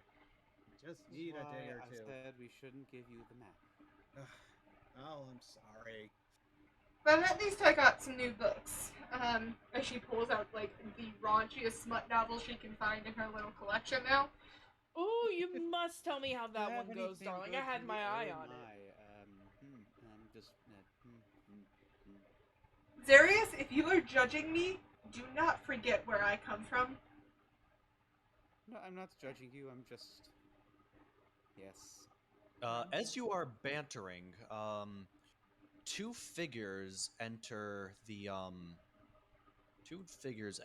bar. I'm posting what they look like over here. Wait, why is that showing up like that? Yes. These two people, which you can see in the Discord now. They both enter the room. The sheriff says, sorry, you don't know he's the sheriff, but the man says, "What in blazes happened here? Some kind of magical fight at Kelvin's Comfort of all places? How could this be?" And then the woman says, "Ugh, is this the work of that darned Bookman character? I swear. Well, you know, Ah, you got Bookman, it in yes. one. I pegged him for trouble, but gosh, I should have had the. I don't know why I didn't have the stones to just toss him out as soon as I saw him." They haven't noticed you yet, by the way. And they just start like asking her. I'm sorry. Are you going to approach them, or are you waiting for them to approach you? I'm just gonna sit in the corner watching them, pretending that I know nothing's going on, until they approach me. Yeah, Okay. I'm just gonna watch. The man approaches you. Hang on. Let me post his picture in my stream so everyone can see. Here we go. So he approaches you with the woman behind him and says, "My name's Sheriff Markham Southwell. You don't seem to be from around here. Can you describe what happened here?" Well, you see, me and my companion were just settling in for the night before looking for, you, but we'll get to that in a moment here. And this fine gentleman came up and said he had books, so we went to buy some books. I would ask him about one of the books I purchased from him, and his armor attacked me after I poked it to see if it was an illusion. "Damn it," he says. Should have. It's hard to trust magic users these days. I should have known that that little suit of armor was no bodyguard, but I just couldn't see it, or maybe I was just too scared. He starts like mumbling under his breath. Oh, I'm sure it's Oh, not well, your fault. I mean, he did, when he started off talking, seem like a decent salesman, and, I mean, he did sell quality, as she holds up the smut book.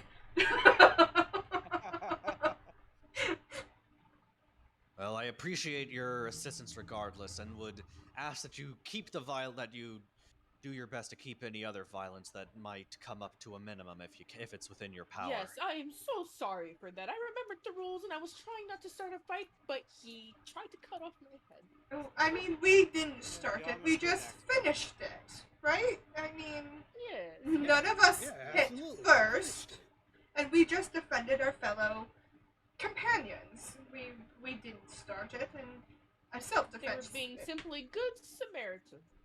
Well, that checks out with what the witnesses have said. Duvessa, do you have anything you gotta add? And Duvessa, the woman, says, "No, they seem quite upstanding enough. Quite upstanding enough. I'm not one to judge by one's appearance anyway. And if they were the ones who put down this helmed horror, it appears to be, then surely they must be good folk." She sort of nods her head and says, "My thanks, and for your service in helping to rid us of that, your meal for tonight is on me." She reaches into her pocket and flicks a gold coin over to what's his name? Over to Ogden. If there's anything else that you need while you're here in Bryn Shander, please feel free to see me over at the over at my palace. But I might also be up on the southwest gate for a little bit of security review between by tomorrow morning. All right, Oh, sounds like a plan. 1 Um, second, Very please. gracious of you. Thank you, ma'am. You're very kind. Much appreciated. Thank you.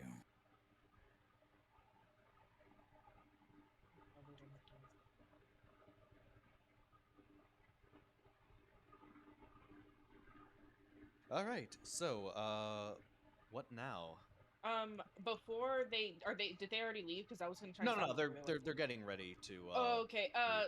Therefore says, 1 second. Mr. God, I can't fucking remember. Sheriff his- Southwell. Thank Pleasure you. to meet you. Mr. Southwell. Me and my friend here, we have a little message to you about your brother, Sister. Sister. sister. Why is Thurible doing this message? It's just like- sister. It's actually, I really. My players are I quiet. really can't. I really can't remember the name. I have really, really bad fucking names. Hang on. But it's just Yeah, that, I like- don't remember any Am I any having- NPC's character we've named. I think been they're- named. I don't remember. I think the audio levels are fine here. Let me raise a little Hold on. bit on I my think we've lost- stream. I think Svia's lost us. Wait, can you guys hear me? Yeah, we No, can we hear can you. I can hear We've you. been hear you just the whole time. Yeah.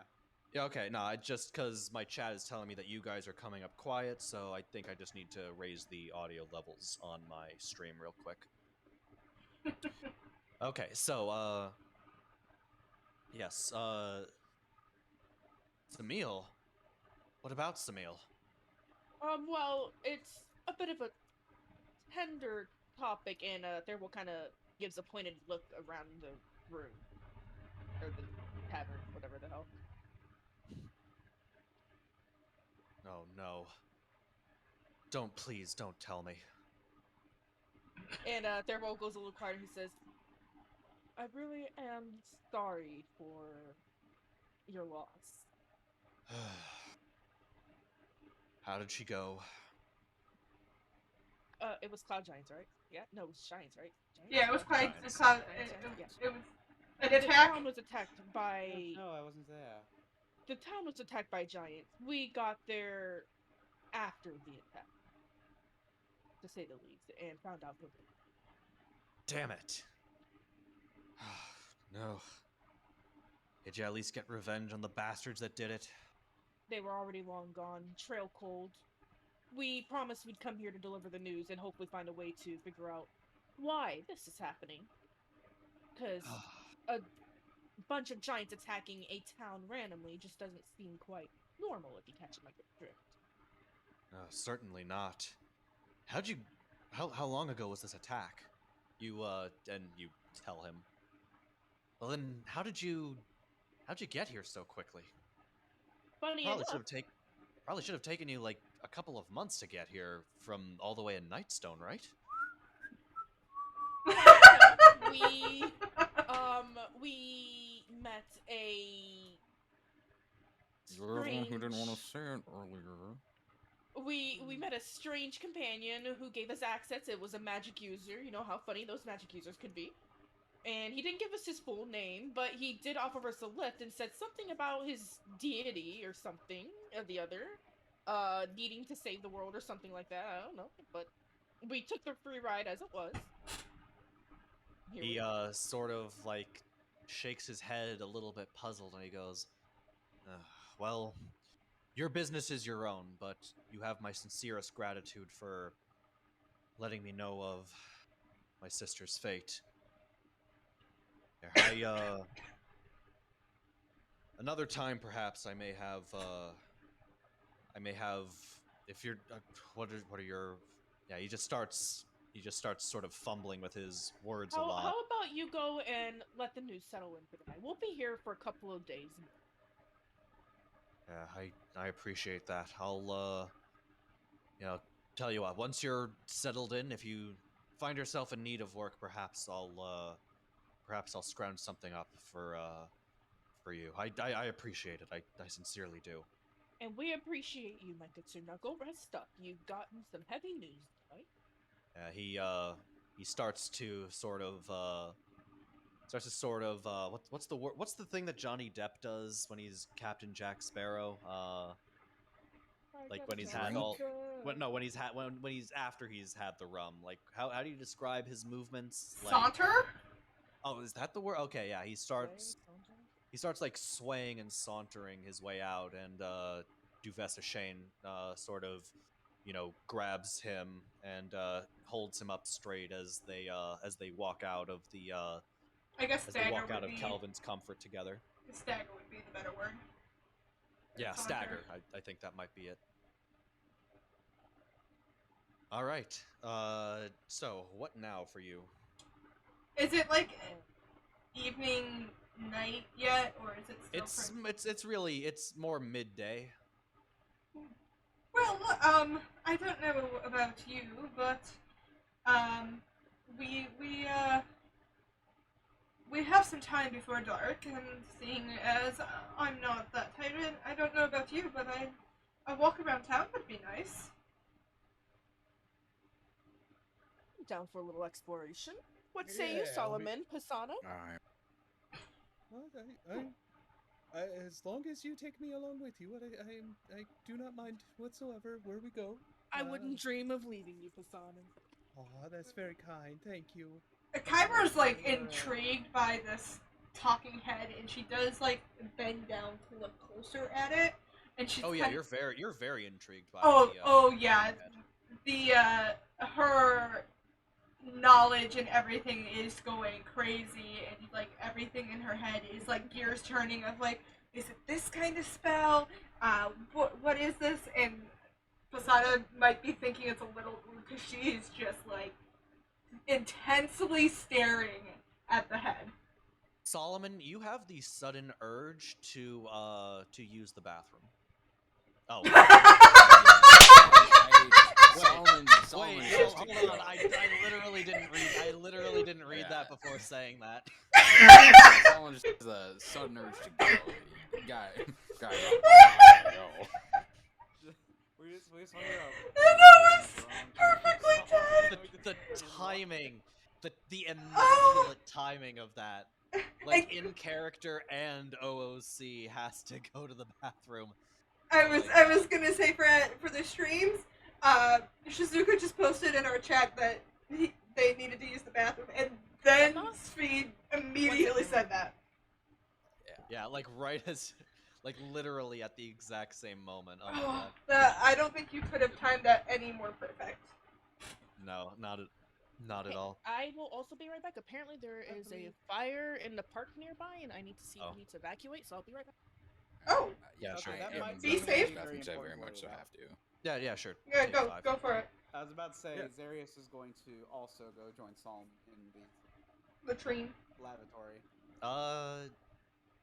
If you do, Solomon will try. Actually, no. I'm sorry. Who said that? The other tiefling. Okay, no, you're good. You're good. The only one who can't join is Therigal. It's really weird. We went from a party that like was semi-balanced in gender to me being the only girl, so that's interesting. I get my own room constantly. You're also like tough. You're also like more than tough enough to like defend yourself, even like unarmed against. Oh anyone hell who yeah! might intrude.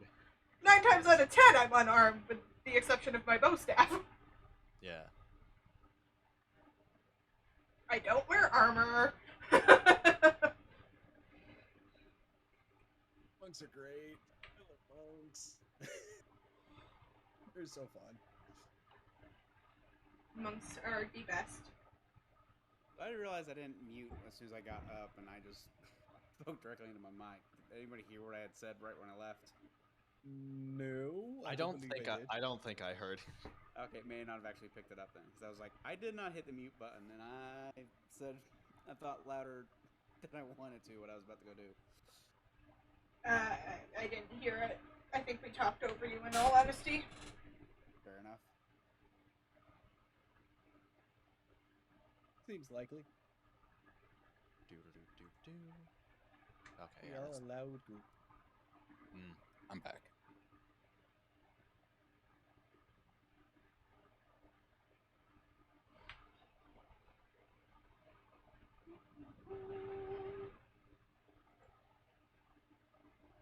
Welcome back.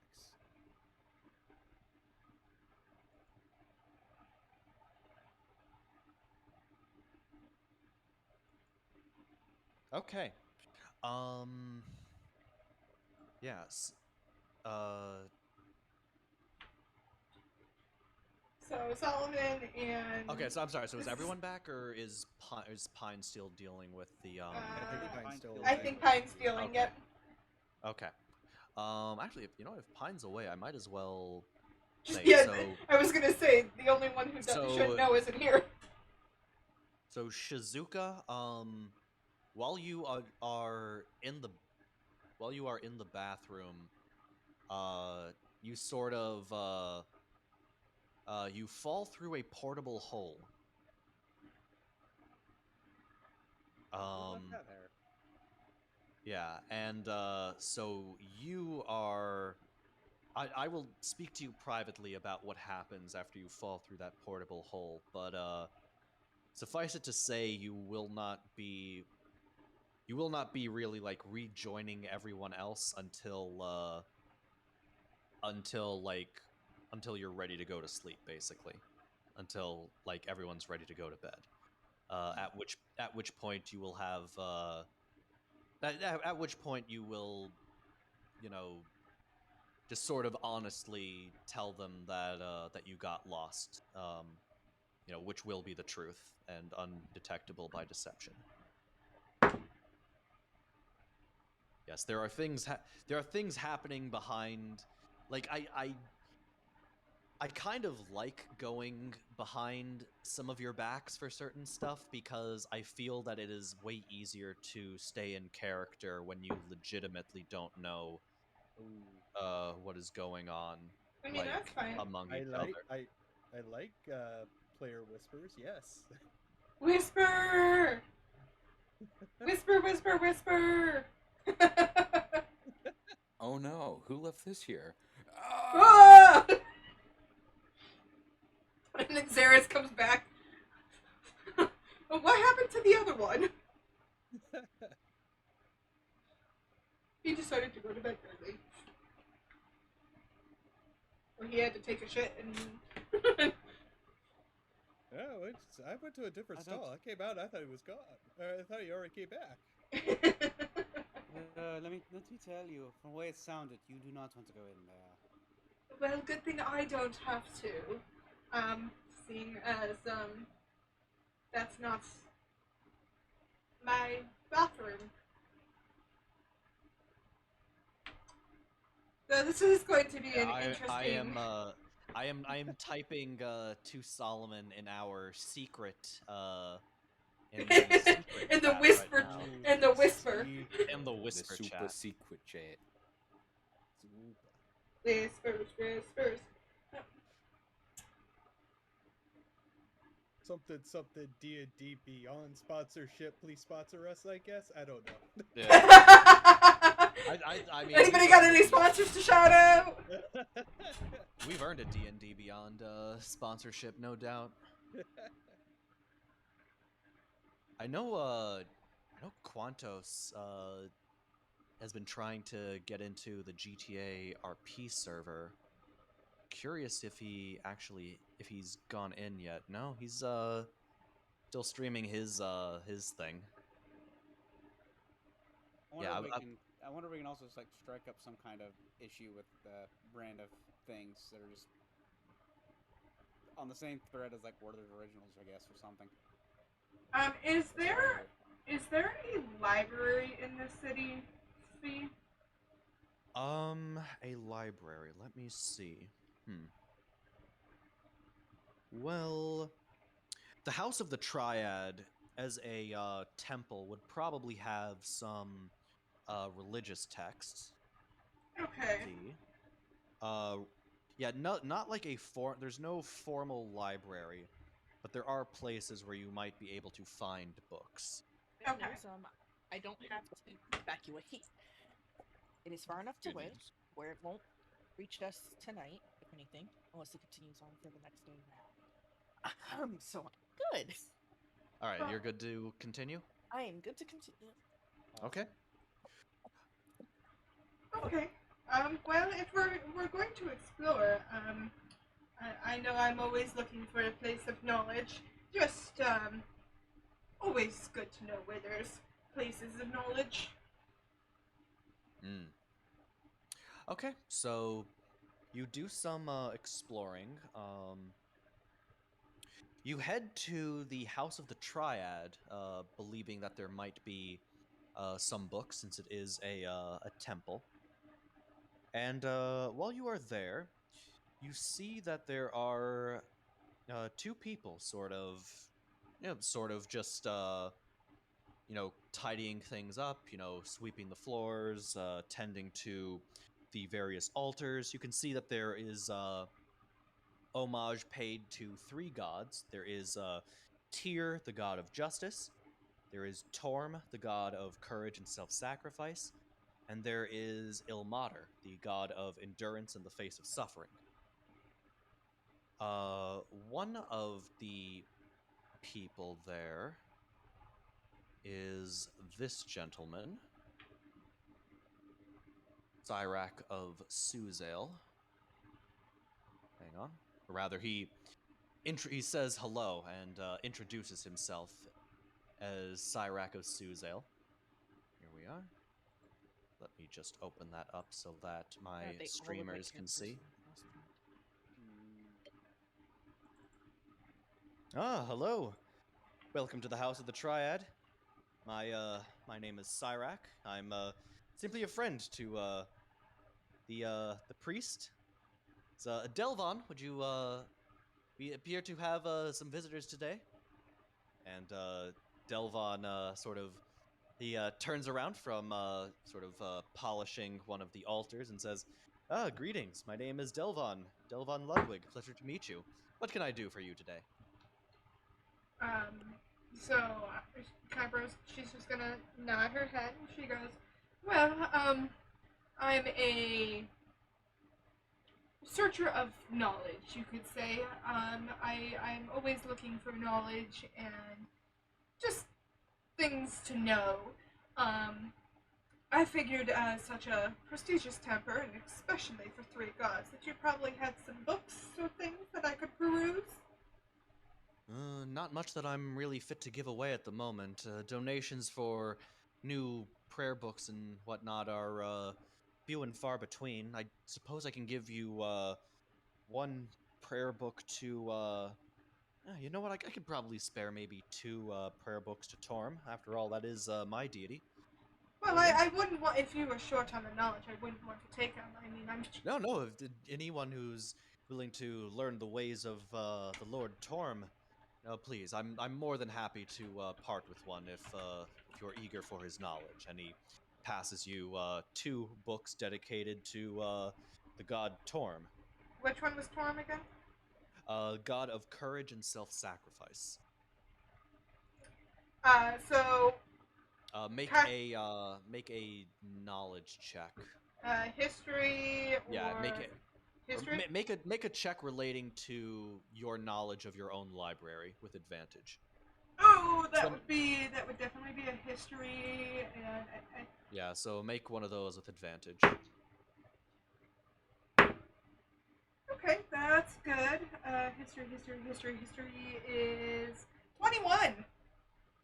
Okay, yeah, you just remembered that you actually have this one, and pretty much every edition of it as well. Okay, yeah, she's going to take one of them, just not to seem rude, and she goes, well, I one would be enough for the library. here's a question for you, DM. Mhm. Based on her backstory, would you say that she kind of relates to this god a little? Not so much worshiping, but more that leans to a start or like have a respect for this god more than the others? I think I think I can't say right now. I would need to go through your character sheet. I think that you would be more devoted to gods of knowledge as opposed to Okay. gods of courage and self-sacrifice. Okay. Because I was just leaning the self-sacrifice, but that would be either would make sense. So she just takes the book and she sets it in her satchel, very like again very respectfully, making sure it's not going to get damaged or any way. Um, and then she's going to turn to the two gentlemen and she's going to be like, well, we are new in town. Would you happen to have any news or anything? News? Cyrac, what do you think? News. Mm, uh, uh. Oh, wait. Well, I mean, yeah, no, nothing big today. I mean, obviously, if there's, people here that you want to meet, I can point you in their direction, we mostly just got a couple of inns, blacksmith and, well, I mean, I guess we do have, Rendero's Emporium, but he's a little bit shrewd. He's just more of a business guy, not really, not really a news guy, There's an emporium. I mean, I love to view new objects and see new things. Where's this emporium? Oh, I mean, yeah, where is it? It's inside the market, I think. Yeah, it's run by Renderil. Yeah, you can't miss it. Here, I'll mark it on your map, and he marks it on your map. Okay. Kyro's gonna turn to the rest of the group with her. I don't know about you. I could go for shopping. Real quick, as this is all going on, Zarius has made his way over to the altar of Ilmater, has knelt down and has been just quietly saying a prayer to himself, asking for a blessing and guidance. Okay, very good. Yeah, in doing so, I guess you recover any of your your spell slots that you may have lost today. I'll give you the benefit of a short rest, just by doing a prayer at that altar, if you would like. I was about to say, I used a spell to get myself back up to full health, so I don't really need a short rest, and I don't get spell slots back on a short rest, but there's a thought that counts.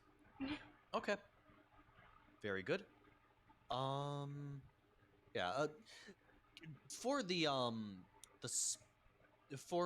just to move things along, sort of.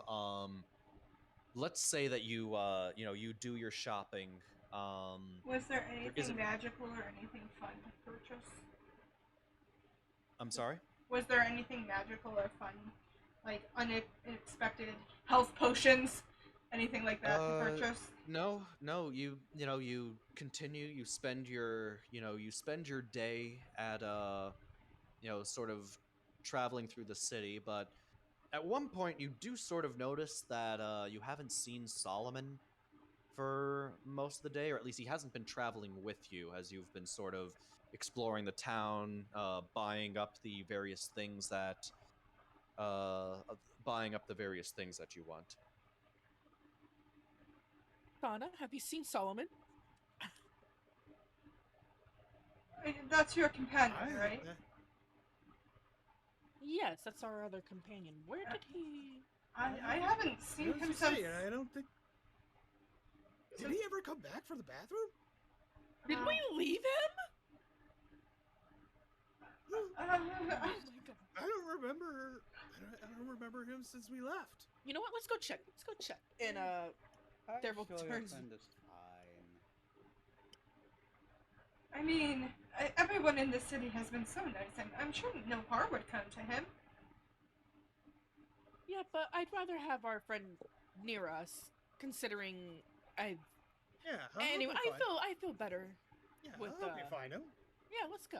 Oh well, I'll definitely I'll come with, and maybe I can help look through the crowds and whatnot. He may have been behind us or something and just got lost in the crowds. Yeah. Yes, maybe. To make a long story short, I'm sorry if it seems like I'm sort of skipping arcs, but I No, you're kind of fine. just want to tell you what happens because I think I'd like to let you think on it more than play it out inch by inch Got if it. that's okay with you. So for several hours, you start by going back to Kelvin's comfort. You don't see him anywhere there or in the bathroom. You then look through the city, ask around a bit. Nobody seems to have seen him other than entering into Kelvin's comfort and never seeming to have returned. But in the evening, when you sort of go back in order to prepare to look for him the next night, he's there over at the bar. So it is now evening. You have returned, and he is there. Solemn. Ugh, fuck my voice. Oh my god. Holy shit! What was that? Oh, there he is. Oh hey Solomon, what's up? And Thurible was like completely nonchalant, like Oh, like what's he up? wasn't just worrying for the past few hours. He says, "How have you been? Sorry we kind of left you behind there." It's fine. Apparently, it's always in the last place you look. Well, I'm glad we found you, Oh, bud. hang on, I put that link in the wrong spot. Okay, I'm sorry. That was Cyracus Suzale. I didn't notice that I hadn't put it in the main D&D chat. Okay, sorry, didn't mean to interrupt. Well, we found him, and I mean we did check here earlier, Vander, but it must have been he got lost in the streets behind us when we were walking around. Perhaps he left before he returned from the restroom and decided to try to find us. Oh, I mean he can tell us his own story and all, but we have found him, and it is getting late, and I don't know about you, but it's been a long day, and I wouldn't mind some rest. I mean, yeah, I could definitely take a power nap. That's for sure. All right. Well, it is evening. Your bed has been prepared. If you would like to go to sleep, you are more than happy to. More than welcome to. Kyborg's gonna go up to her room, and she'll do her 4-hour meditation rest thing that gets her long rest, and then she will, because she knows most people need 8 hours, so the other 4 hours she'll just basically spend going through, her, or what are they called? Her like movements for her martial arts to just katas. yes, thank you. And she'll just go through her kata movements, and just continue to kind of just meditate. Yeah, All right. Thurible's gonna head up to his room with Pisana, but he stops and turns to Solomon at the footsteps, and he's like, "I'm glad you're okay, Solomon." And he lowers his voice to only Solomon and Pisana obviously can hear. Always gonna include Pisana. He says, "I know we don't know each other well, but we have been adventuring for a while, and if you need any help hiding a body, say, I'm here to help." And he just gives a nod and goes upstairs to his room and kind of meditates and then loafs around with Pisana. All right. Very good. So I take. Is there anybody who isn't getting ready to take a long rest? I was about to say, right before Zarius goes to sleep, they're going to go through their own paladin tenets one last time and then tuck in for the night. All right. Very good. We have now reached the main part of of what's about to happen. So, now comes the part where you all need those NPCs that I gave out to you. If you need me to remind you of who gets which one, I'll let you know, but allow me to read this first. In addition to your character, each of you has received a special non-player character with ties to the location where the adventure begins. Take a moment to review your NPC's personality traits and statistics. One of your goals in this part of the adventure is to keep your special NPC alive. For each of these NPCs that survive, your party will receive a special quest that yields a reward upon its successful completion. The details of these special quests won't be revealed until the end of this part of the adventure. All right, so everybody, take if there's anybody that doesn't have access to the NPC that I'm referring to, please let me know. Because otherwise, I would like to move forward when when you're all ready. Just review your character and let me know when you guys are all ready to begin. I have I my got app. it up and I'm looking at it. You know what? In fact, I'm going to do a ready check in the chat. So just hit the white check mark that I'm posting when you are ready to continue. When I see that there are 6 of them, I will start.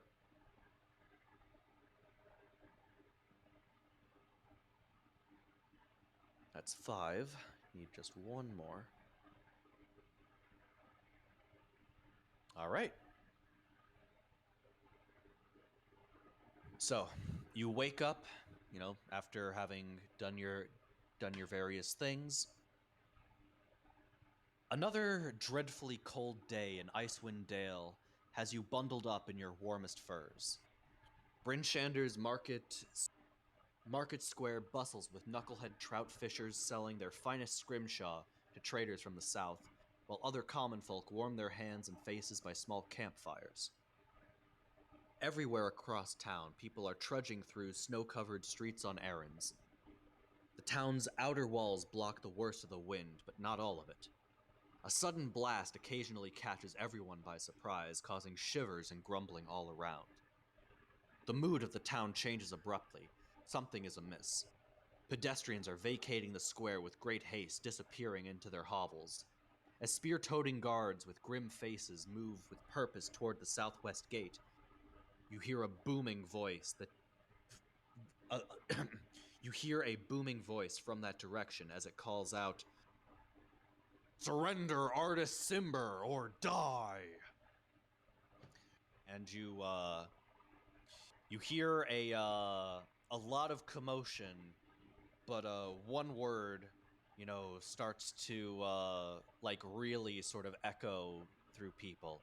You hear, "Giants, giants, frost giants, giants, giants." And yes, so you hear that coming from the direction of the southwest gate, the gate that you all entered in from. I don't know about all you, but sounds like they could use some help. Yes. Yeah.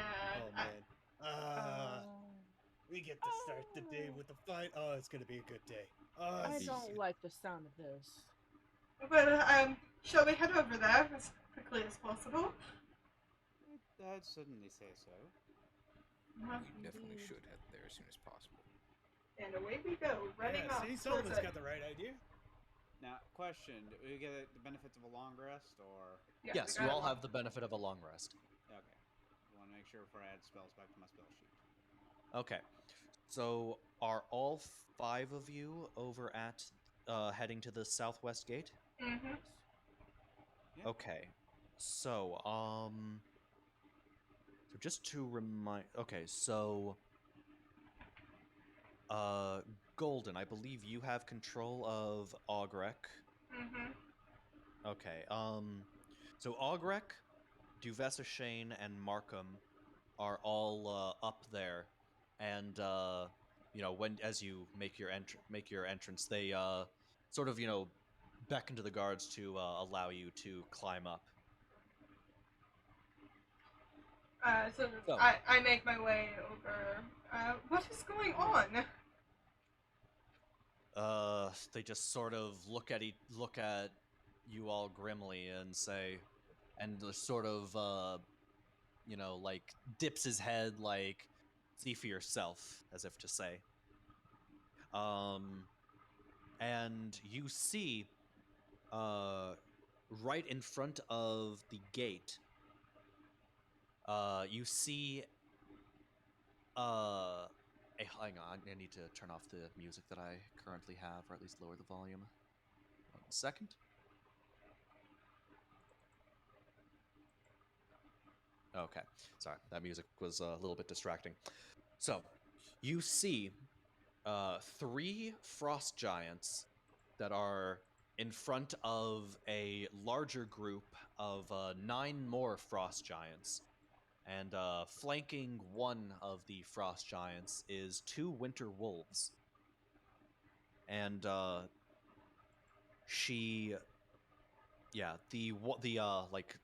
one who seems to be the leader of them sort of stands in front of the gate, and to your rather discomfort, she is taller than the gate.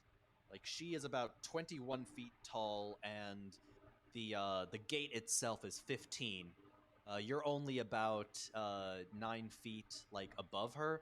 It's basically the scene out of Attack from Titan where Eren sees the gargantuan Titan for the first time. Mhm. Something like that. Just eyes poking over top. Kilroy was here.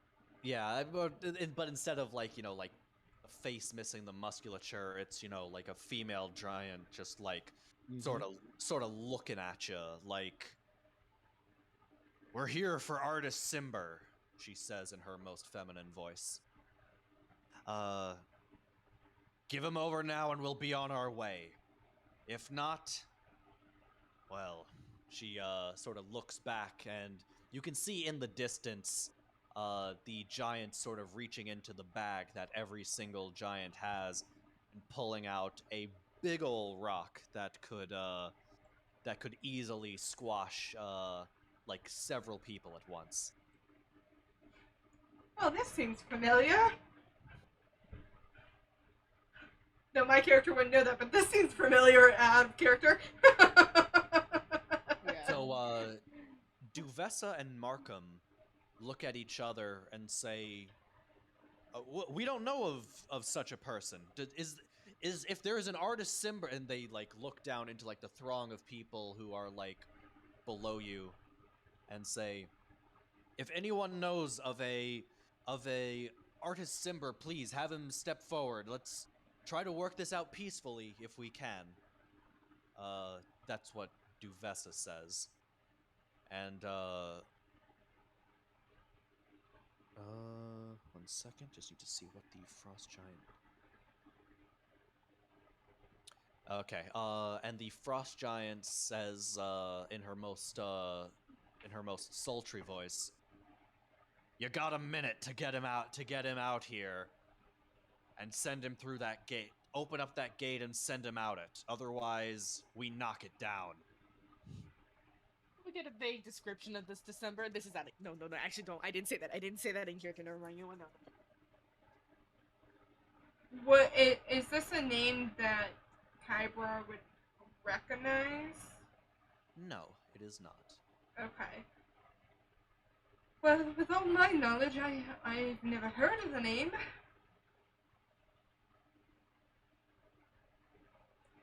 Anybody have any ideas? Because I don't think Yeah, I that don't gate think will that- hold.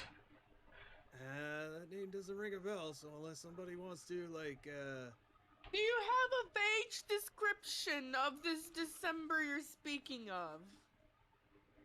She I mean, that works too. she looks at you and says, "Playing dumb, huh?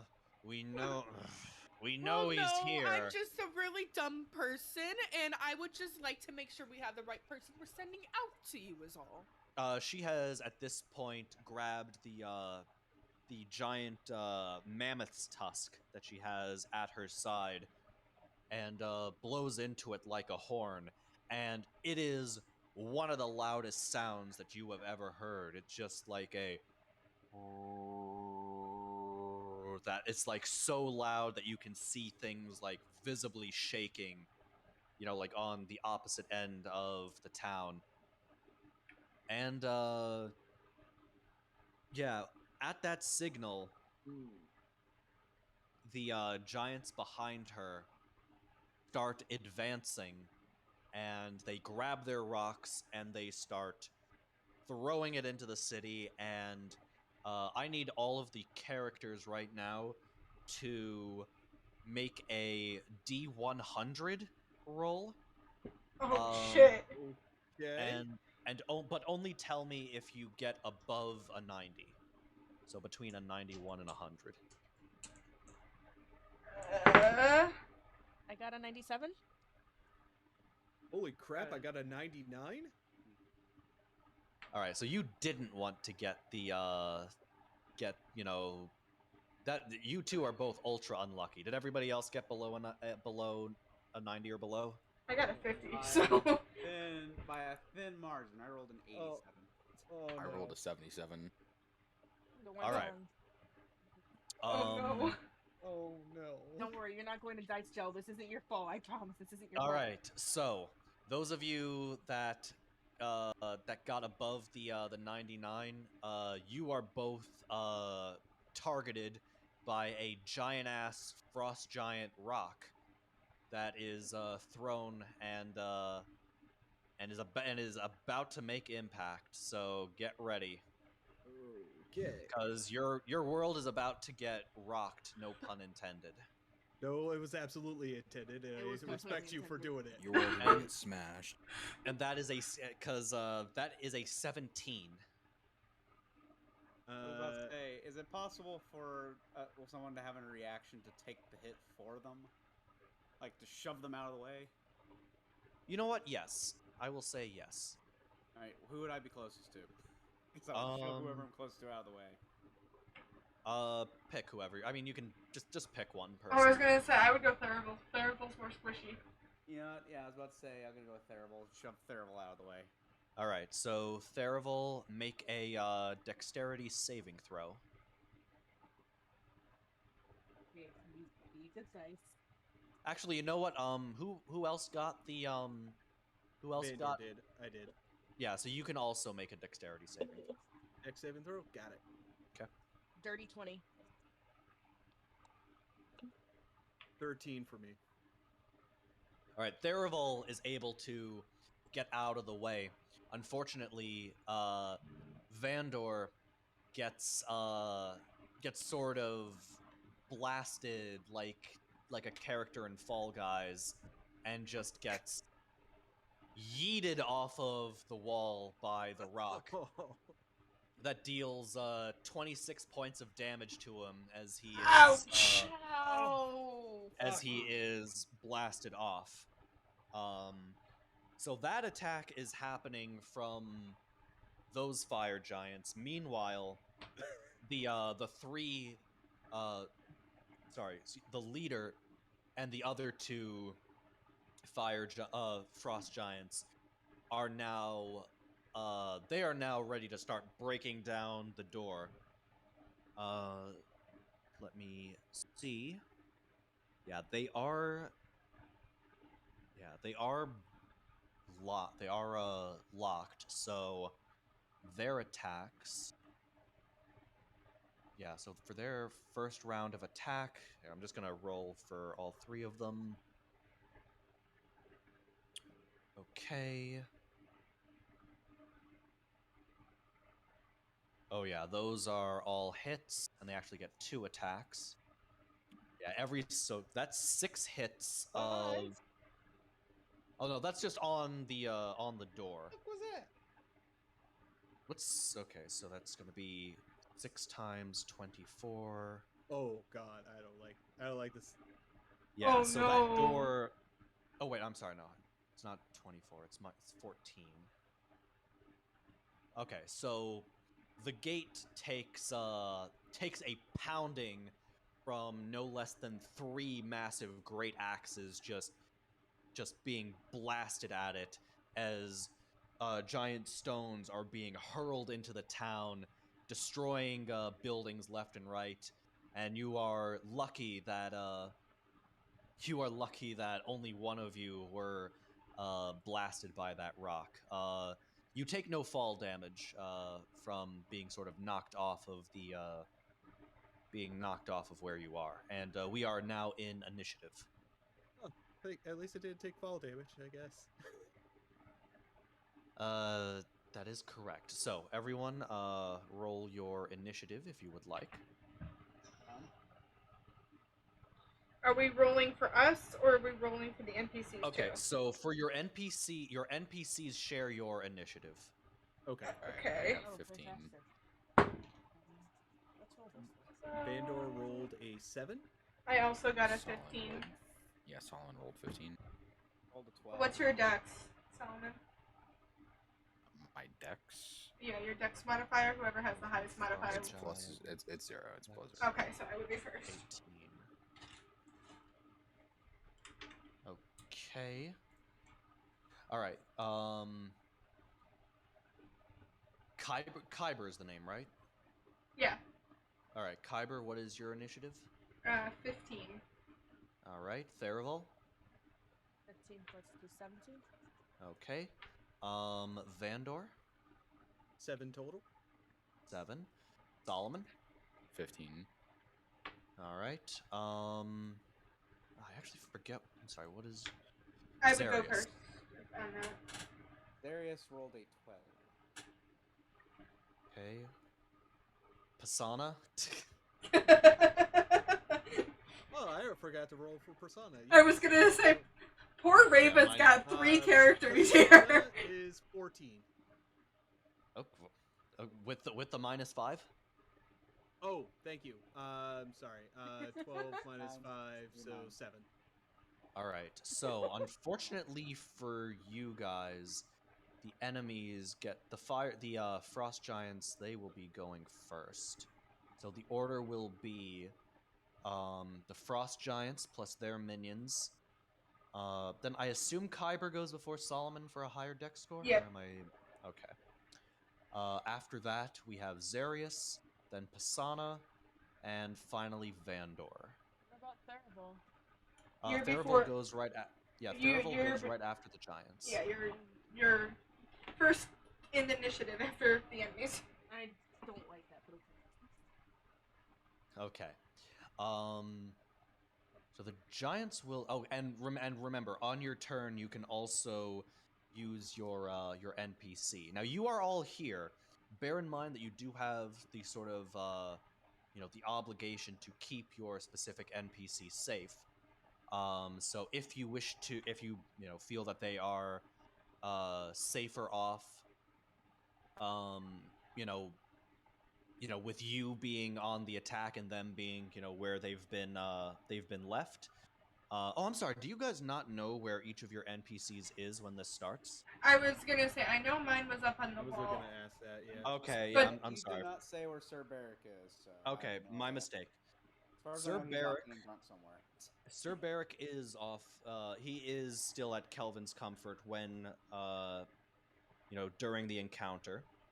Cyrac is also back at the. He is back at the church, or the temple, so to speak. So House of the that Triad, is- correct? yeah, the House of the Okay. Triad. So that is where Cyrac is.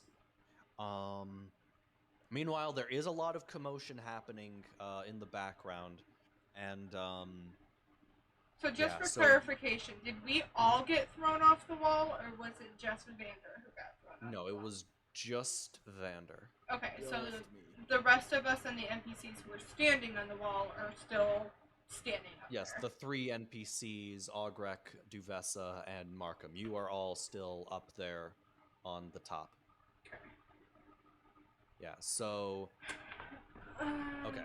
So now that you know where everyone is, the The giants are pretty focused on tearing down that gate so that they can all get through. So, because they don't see any of you as a threat now, and I mean maybe that'll change, but for now they're focused on smashing through that gate. How many So giants do we have? there are 3 giants, and the one that's been speaking is flanked by 2 winter wolves. So in a line, so to speak, there would be from your left to right, you would see a male frost giant, a winter wolf, the female giant who is talking, another winter wolf, and on the right would be another female frost giant. Do I need to say that again? No, I'm good. So I was it's just giant, wolf, giant, wolf, giant. I just needed to get an idea of the numbers. Okay. Right. So, as the other 9 giants are just continuing to heave stones, you know, just one after another, or like walking around and grabbing stones, those 3, they're going all at the gate for now, and they each take 2 swings with their great axes. All right, and ooh, okay. So we've got 1 crit and 1 crit among 5 hits. So that's going to be, let me do some calculations here, just for damage to the door real quick. Okay, so that is, all right, 48 plus, actually no, 24 times.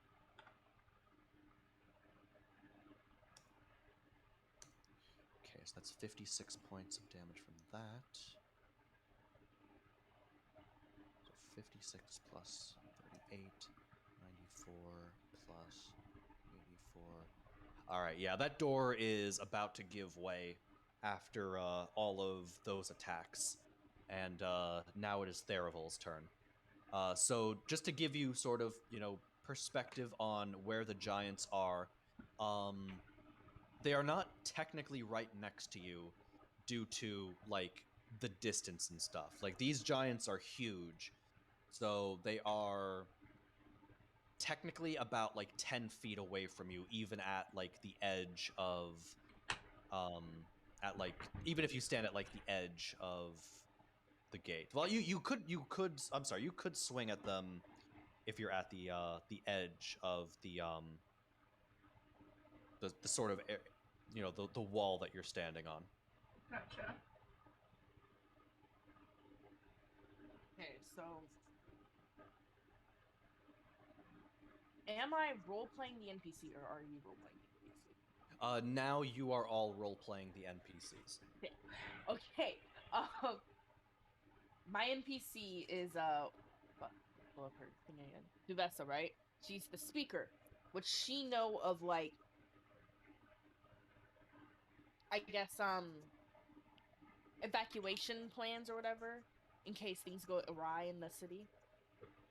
We are the event. This is the. She tells you. Unfortunately, we are the evacuation plan. I suppose we could. We could open up the other gates, but I fear that that opening the gates would simply leave us open to an ambush. But Okay, but what's the safest place in the city for your citizens to go and hide in?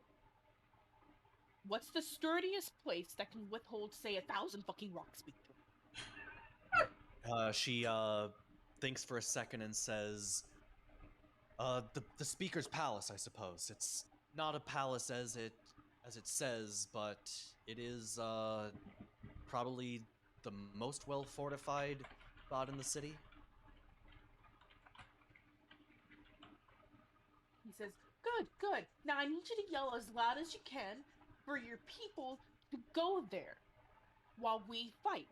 And I need everyone else to get off of this platform before Netlink gets crushed by the fucking giants coming through the gate. Because I don't think we're going to be stopping them coming through the gate. Okay, she tries to do that. Unfortunately, there is a lot of commotion, and as she starts, organizing troops, they kind of seem to get sort of lost in the throng of other guards abandoning their post, and it's basically pandemonium down there, and she's having she's left there now. She's trying to organize things, but you can visibly see that it's really not having much of an effect. Fantastic. But Well, she is. So I'm sorry. You are sending her off of the gate, or are you just having her bark the orders? like try and bark the orders and to my party here, do you think it would be safer to be on the gate or off of the gate? Are you planning on Definitely off having the her fight, or is she just? She is a whole-on melee champ with 9 hit points. Get her off the wall and get her into the fucking safety. She is 9 hit points. Get her off the Yeah, freaking wall and get her to safety. She's I'm got gonna like the try most hit and- points out of us. What are you talking about? She's gonna one-shot everything in one hit. Let's go with just a dagger. Just She a is the dagger. glass cannon. I was gonna say mine's not much better. Mine's got 13 hit points, and she's like the freaking main defense. I'm just like, what the frick? There's so it seems like the left characters just have no health, and then like the right characters have all of the health. Yeah, so my character's really squishy but charismatic. So I guess what I'm gonna have her do is get off and start heading towards that keep, grabbing as many people or like citizens that she can, at the same time while shouting orders, hoping someone will listen. Okay, Because very good. in Theravol's head, she's the quote-unquote leader. If people see her running towards the keep, they're gonna follow her. All right, so you have her go in the, in the direction. Have her. She goes to bring as many people to shelter as possible. That's what Yes. you're aiming for. Yes. Okay. All right, very good. So that is what Duvessa does this turn. She leaves Yes. and starts making towards the palace. What about you, Theravel? Hey, Therevol is gonna turn to the shit show that's happening at the gate. And let's see, what's fucking oh Jesus fucking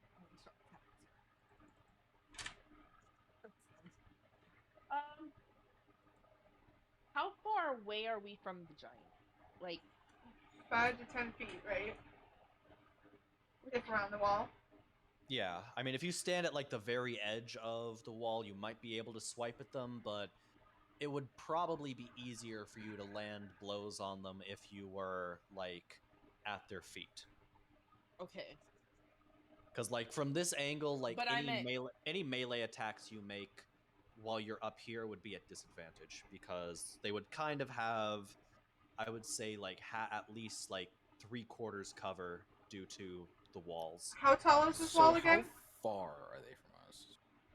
They're like right spellcaster. they're like right next to you. It's just that Alright. like they're like they're working around the walls, as are you. So Yeah. How tall are the walls that we're standing on again? you are about 15 feet up. The giants are 21 feet tall. Okay. But like there's like sort of like protective barriers and protective covers and stuff.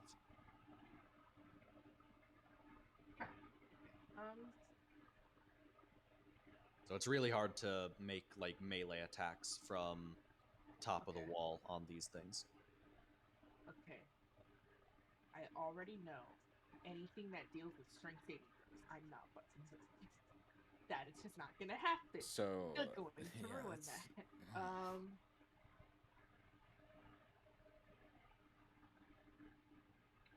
So team, I don't have any spells that are hard Jesus hitting. Christ. What's Jesus Christ? He just got rickrolled. Oh, Just fucking rickrolled him. He just scared the shit out of me. I Holy said Jesus fuck. Christ, because I was not paying attention at all. I had the volume down. Oh, Were you able to like hear. Wait, I heard something. Yeah, you could probably hear it. You could probably hear it through my mic that I was getting rickrolled while I was listening to this. But team, I don't have any big area effects of damage. This is out of character, by the way. But like, I don't have any big area effects of damage spells because most of them are like strength saving throws and constitution saving throws, and they're giant. So I mean, you can still try it. Like, do any of them do like half damage if they succeed? Or maybe some like Yeah, debuff, actually- like obfuscation, or like. yeah. So if I do like Arms of Hadar, right? If they fail at it, they can't take reactions until the next turn. But I don't think reactions are the problem here right now because I mean, down the gate. I mean that means no reaction means that we can hit and run away and not worry that about. is true. So like that might be useful. And if I use it as a spell slot second level, I can do 4d6 damage on a failed save, and then 2d6 on a successful save. All right, you know what? Yeah, I'm gonna cast Arms of Hadar. Wait, how close together are they? Like this group? I would say they are. Because if they're all hitting on this one gate, I'd imagine pretty close together. But how wide apart is that gate?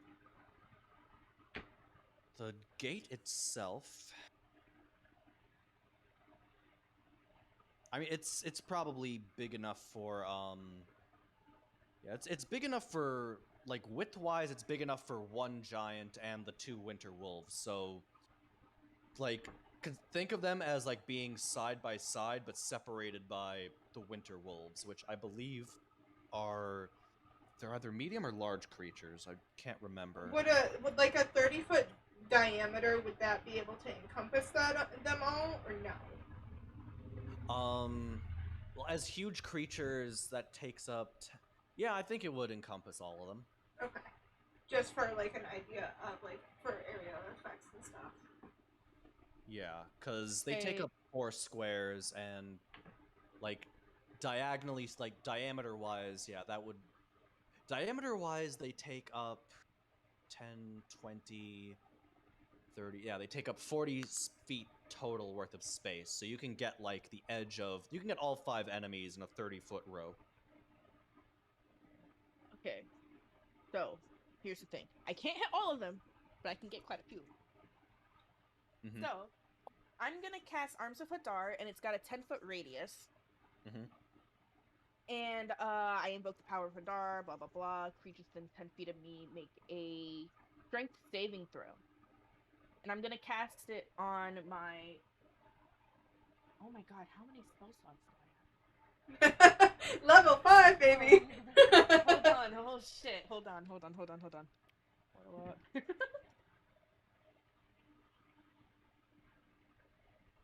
Because I gotta make sure I'm casting it on the right one. Mm-hmm.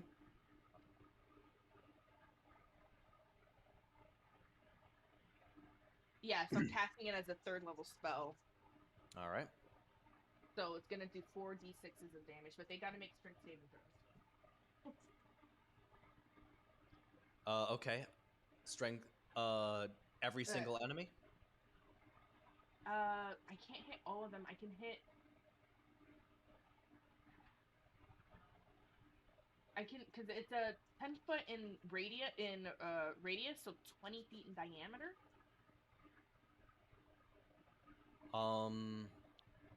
20 feet in diameter would only get you 1 giant and 2 wolves, or like 1 wolf and 2 giants.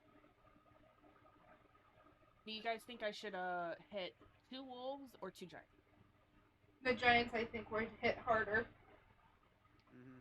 So far, to go for the Yeah, giants. hit the giants, not the good boys. All right. So are you hitting giants, like? 1 wolf.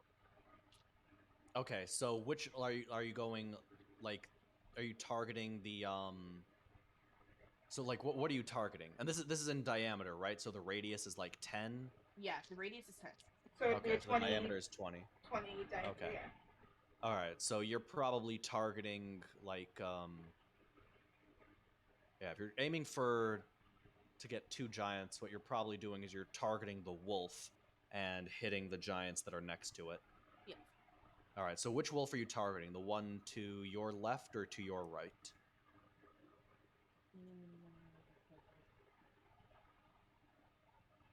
Right. Okay. And they all gotta make strength saving throws and beat a 14. Okay. I will go for. All right. First things first. Saving throw for Droofy. That is a 14. What do I need to beat? A 14. Okay, so a 14 will make it. I guess. If it meets it, it makes it. Yeah, Okay, I'm sorry. So what happens to it if it beats It the 14? it gets hack damage, so it's instead of 6 plus 6 is instead of 22 damage, it's gonna take 11 damage. Okay. Oh, doing good damage. Interesting. Maybe this is more balanced than I thought it was. Okay. So Droofy takes 11 points of damage. All right, now for the Winter Wolf. What is its bonus for that? Okay, that is going to be a +4, and it will make. So will that also be for 11 points of damage? Yes. Okay. And it is necrotic damage if that even matters. I think it does, but. All right, and last the rightmost giant, which is the other female giant. That one will also make, so that will also be for 11 points of damage. Okay. That's fine. Yeah, so all 3 of them made their saves on that. Yeah, doing a strength check against a giant. Oof. I told you that's the only spells I have, though, man. Oof. But I All mean, right, at least the half damage. Like you did some damage. Yeah. Mm-hmm. Kyber, it is your turn. Okay. So Kyber's gonna turn to this dwarf woman who is got her shield up and she's like all ready to go to battle. And Kyber goes to her and says, "Listen, you need to protect your people. Go with whatever that councilwoman, whatever she is. Protect her. Protect your people. Be the last defense at the manor thingy. We will be first defense." Now she knows that Ardric is going to Ardric literally says that her thing is that Brinchiander is her home and it's her job to protect it. So more than likely she will fight. And if I have to do a persuasion check against her, I will do it. I have no idea how this works if I'm playing both characters. No, she will see the wisdom of your words and understand the dire odds and will go to help the others. So Okay. you can send her away. Yeah, she's gonna go away, and basically she's last defense if they get past us. And then Kyber, after making sure she gets off the wall safely, Kyber's just gonna take. It's really weird because you would think with everyone panicking, but she just takes a deep breath, and then using her bonus action, she's gonna do the arms of the astral self. And for everyone else, you just see Kyber basically just go into a deep relaxation, and then her eyes flash open, and from her back grows these 2 golden astral arms. And when she does this, so any creature that you can see within 10 feet of you must succeed on a dex saving throw. So all of the giants are within 10 feet of me, correct? Or is it only 1 and 2 wolves? They're not all within 10. They're in a line, so the male and female giant are both within 10 feet of the leader, but the 2 giants on opposite ends are not within 10 feet of each other. Okay. If that makes sense. So now that she's gotten Ardric out of the way, she's going to jump off the wall, and she's going to use another ability that she has that basically just gives her, she can reduce any fall damage by 25. So how much fall damage would she take for jumping 15 feet off this wall? Negligible. I'll just. Yeah, so takes no damage. she takes no damage, and she's gonna get so that she can get as many foes within 10 feet of her, and then the arms are going to sprout. So Okay. how many? They all need to make a dexterity check. Okay. Let's see. All right, I'll roll one after another. Okay. So for the giants. Okay. So a 7 for one giant. Nope. Natural 20 for a wolf. Yep. A 16 for a giant. For the leader giant. That will do it. So I'm only able to get 3, right?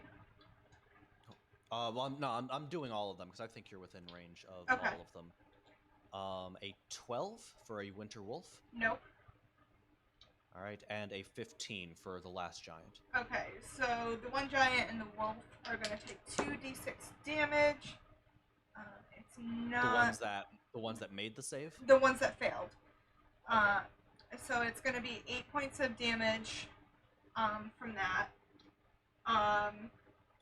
And that was her bonus action. And then she's going to focus on the leader. And she's going to then take a punch with her staff and try to do some damage on the leader. Mm-hmm. This may or may not hit. So that was an 11 plus 6, so 17. Does a 17 hit them? 17 will hit. Okay, cool. Alright, and that's... Ooh, good damage. That's 9 points of damage, and that is her turn. All right. Very good. Solomon, it is your turn. Alrighty. Well, I was gonna do something that I don't have the required components for it, so I'm gonna do something else. What is it, like a required component that costs money? Like, why do you not have? It is a red dragon scale. Okay, do you not have like enough for it, or? Well, the thing is, one of its components is literally a red dragon scale, which I don't have a red dragon scale to cast it. Okay.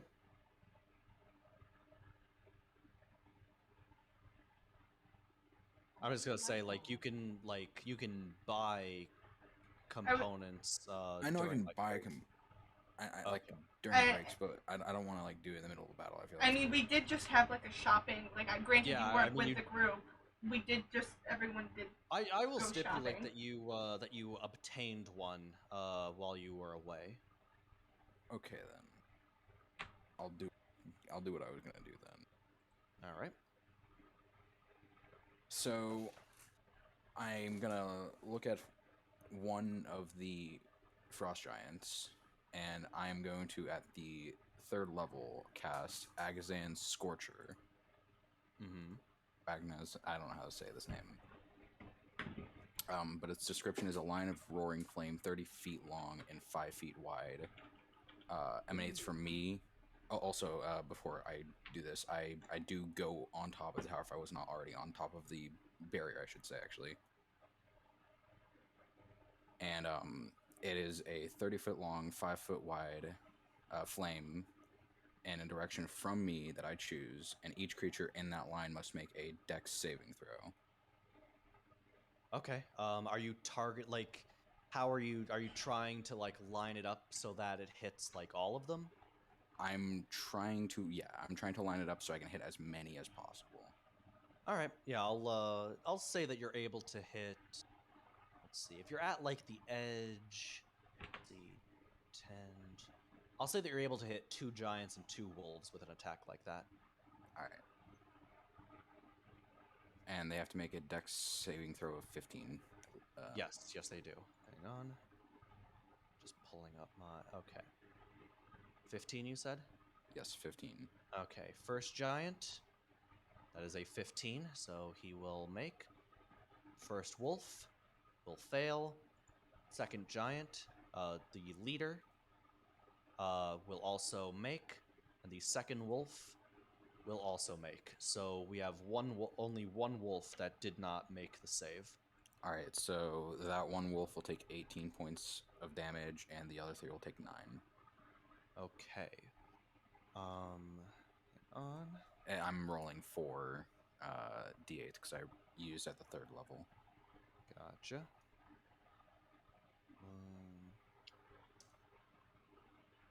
All right. Oh, and the last wolf.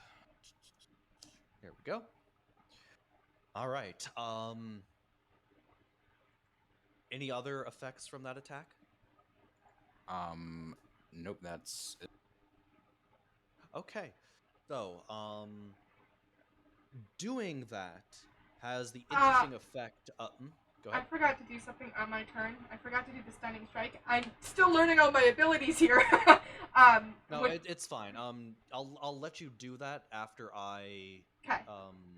After I just tell Shizuka. So, in doing that, with like the heat attack, that really seems to, how do I explain this? It really seems to unnerve them. The fire, because they are, after all, frost giants, not fire giants. Mm-hmm. Okay, so, Kyber, what were you saying? So when Kyber hit the lead woman giant, when she hit, she used her ability to stunning strike, which means they need to make a con save. Okay, let me do a con save. All right, that is a 18 plus, I think, 8. Yeah, they make it. Yeah, that's 26. Okay. Well, she tried. All right. All right, that's all I All needed. right. Yeah. So the ones aside from the leader, are kind of unnerved by the fire. The leader is, sort of, like just patting herself off, but is not does not seem unnerved. Okay. What is Sir Barrick going to do? Sir Shizuka. Barrick. I have sorry. Markham. Okay. You You have Sir Barrick. You have Markham. Okay. Yeah, I So, have Markham.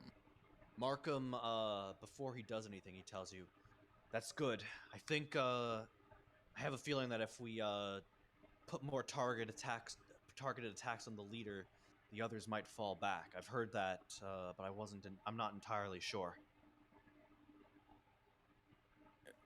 Thank you for telling me of that, but like the others, I would rather you go back to the inn and make sure everyone's safe and try to keep them calm if you can.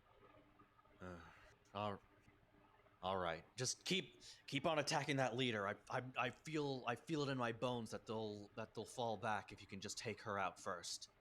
And he If they don't, it's on your grave. No, I'm kidding. and he runs down to start helping the others.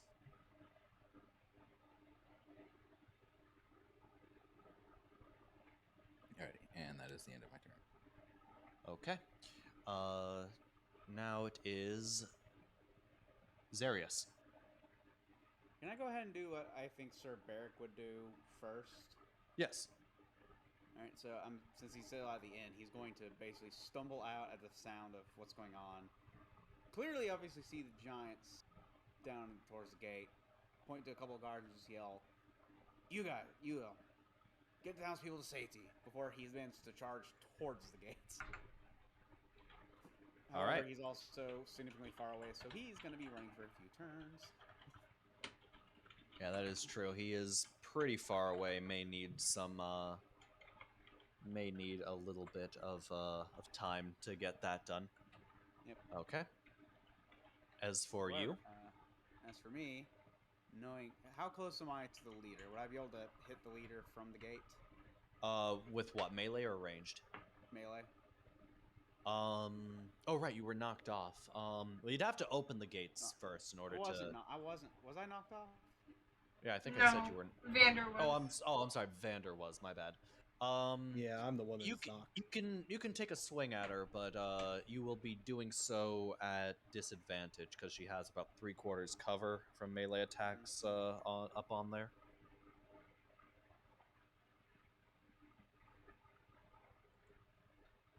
Give me 1 second.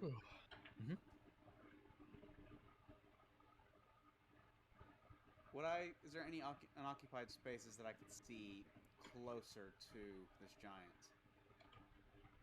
Uh, I'd say no. Everyone's pretty much on top of her. Okay, so there's nowhere within 30 feet that I can misty step my way into. Not up here, at least. I mean, down there maybe, but That's a down there's possibility. Yes, yeah, come down there, flank with me. there's I don't think you can flank them because they're huge, unless I'm mistaken. I think you can flank any. You can. I'll say you can. All right. Either way, I'm gonna misty step my way down to, I guess, the other side from where. Like Golden, what's your character's name again? Kybra? Yeah, so Kyber is like directly behind the leader. Her name is Droofy. So I'll just say that you are in front of Droofy now. All right, and I'm then going to take a swing with my mace. And it is with any creature, I just looked it up. And if I'm flanking, that's advantage, so that's a 16. Better roll is a 19 plus 5 is 24. That'll hit. And I'm going to go ahead and throw a level 1 Divine Smite into this as well. All right. So that'll be an additional 2d8 radiant damage. 4, that's an 8. That's a 2, so that's going to be 14 plus 9. She is stunned, so you can. 16. If you want to roll d20 again, you can see if you get a crit because you have advantage on the attack. Well, I rolled twice, so the stun. Oh, you did? Okay. I did, yeah. Okay. However, I am going to go ahead and use my extra attack. I'm sorry. How much damage did you do, by the way? I didn't hear you the first time. It'll be 16. Okay. I'm gonna go ahead and use my extra attack. So I have advantage, which is good because that first one was not a great roll. Fuck me. I just rolled 2 1s in a row. Oof. Yikes. Yeah, just describe that. Actually, no, critical failure doesn't really work. Describe your critical failure if you want. I'm gonna say the first swing was swinging down, and like from right to left. Second swing would be more up from left to right, and instead of hitting the giant, I basically smashed my mace into the wall. Oof. I scraped the facade quite well, but that's about it. All right. Pisana. I don't think anyone's taken damage yet outside of Vander, right? Damage? No, I think Vander's the only one who's taken damage. Okay. Let's see here. The lead giant that's in within 60 feet of where whoever's carrying me. Yeah. Okay. I'm gonna cast Vicious Mockery on them. All right. What is that? Okay, so I think because she's stunned, she automatically fails, or That's strength and dexterity saving throw. Yeah, this is gonna be a Wisdom saving throw. oh, okay. Yeah. Gets a 13. They gotta beat. All right. Actually has a pretty strong wisdom score. Let's see. And we'll beat it despite being stunned. All right, then nothing happens. I just Pisana just yells, "You're being quite rude right now," and then nothing happens. All right. Now it is Vandor's turn, as well as your NPC. Okay. We'll take care of our Sirac first. Sirac is probably gonna hear the commotion, and take a look outside, see that the giants are, there's an attack, and probably head towards the gate as well. He does. He actually has something to say, so he is going to try to get there post haste. Okay. Awesome. And then I assume that's going to take a couple turns at least, just because of distance and stuff, right? Mm-hmm. Okay. Ar- In the mean, sorry, go ahead. No. Sorry, I didn't have anything to say. Okay, sorry. First thing that's going to happen is as a bonus action, I'm going to summon a spirit totem. Specifically, the bear totem to hang out with. I'm sorry, JC. I forgot your character's name again. His character is Zarius. Zarius, yes. To hang out by Zarius, and the totem takes a form of like an ankylosaur, like a tanky dinosaur with a big honking tail. And what that's going to do is within 30-foot radius of the spirit, each creature in the of my choice in the aura of the spirit gains temporary hit points equal to 5 plus my druid level, so 10.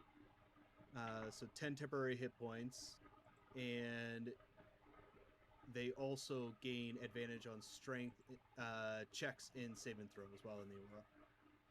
That's any creature within that 30 feet aura? Any friendly creature within that 30-foot aura. Okay, any friendly creature. Okay. Yeah. So, Any creature of my choice, so I'm choosing friendly creatures. So that should be Zarius and me, because we're both flanking. Yes. Heck yeah, I'll take 10 hit points, and you said it was advantage on strength and dex saves? Nope. Strength checks and strength saving throws. Right, so Okay. you basically get 10 extra hit points for right now. Yep, Mhm. 10 temporary hit points. All right. And that was my bonus action.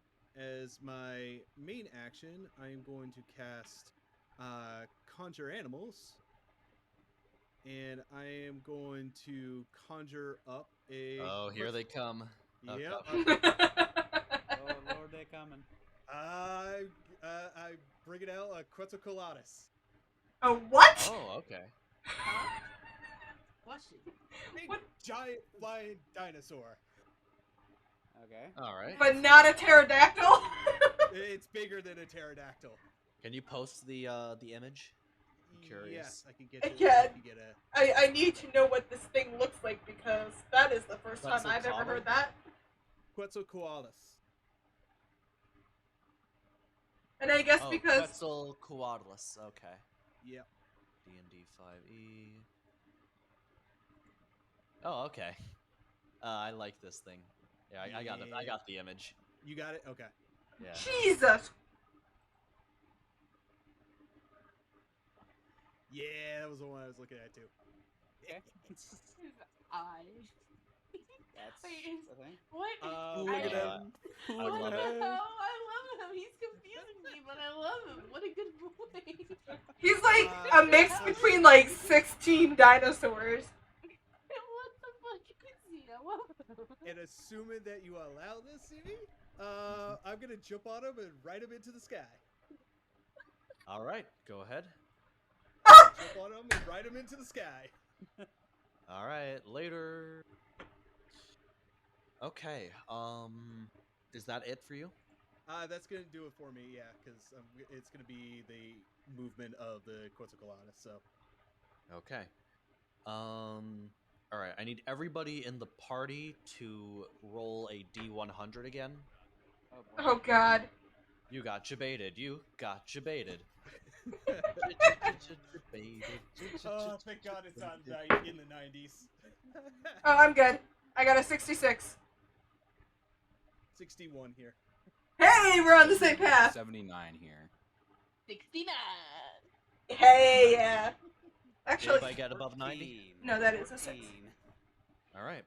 Looks like you and your lot are safe from the giant stone throwing bombardment. I was gonna say, if me or Zarius got hit by a rock, then the giants currently flanking should have gotten hit too. Yeah, right. Okay. So, Droofy is going to attack. Is that going to?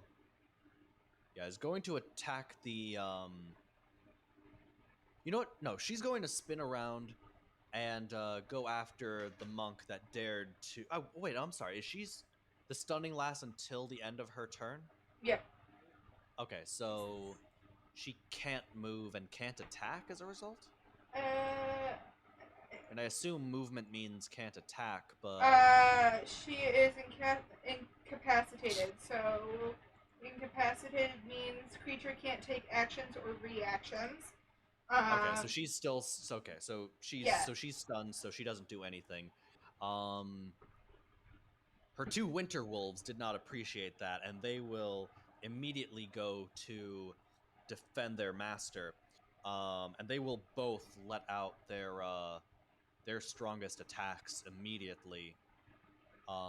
So the winter wolf that is now to your right will exhale a blast of freezing wind at your direction. And I need you to make a dexterity saving throw. Okay.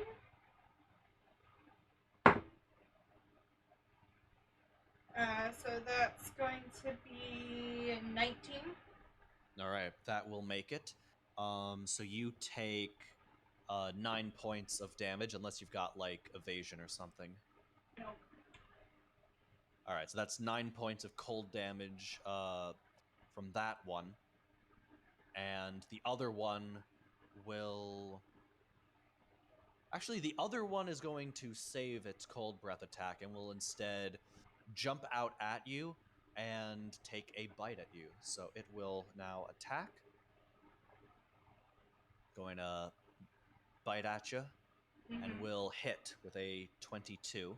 Yeah, that hits. All right. That's going to be 11 points of damage. What? And I need you to make a strength saving throw. And because I have my extra arms out, I can use my wisdom instead of my strength. All right.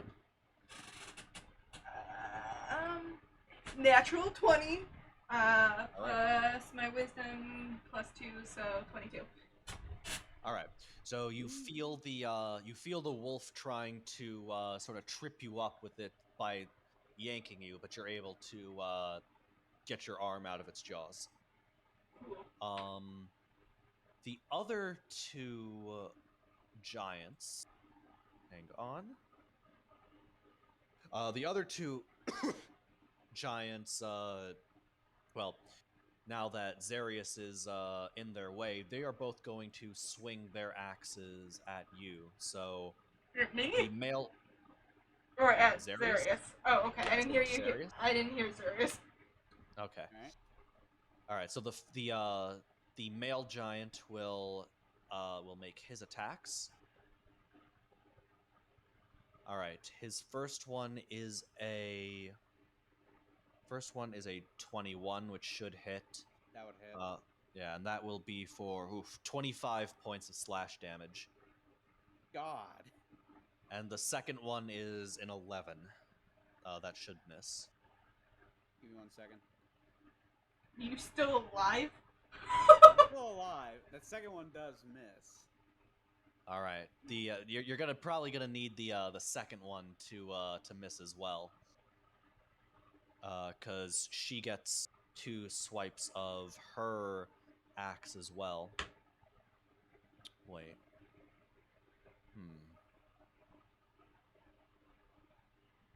Oof. Yeah, you crit. You are down, and God. yeah, you are down, and with his second swipe, he hits the wall once again to try and knock it down, and it's close to breaking the big wall. So now it is Theravol's turn. So. I'm not gonna lie. I did 48 points of. Would 48 points of damage like kill Zarius? No, because I was about to say, it shouldn't. I don't think it would. It Okay, shouldn't. that's fine. You're just unconscious. I was gonna Kind say of because knocks all. your hit points, yeah, you would need 102 to kill him. Kill. Okay. Let me say, I'll say this right now.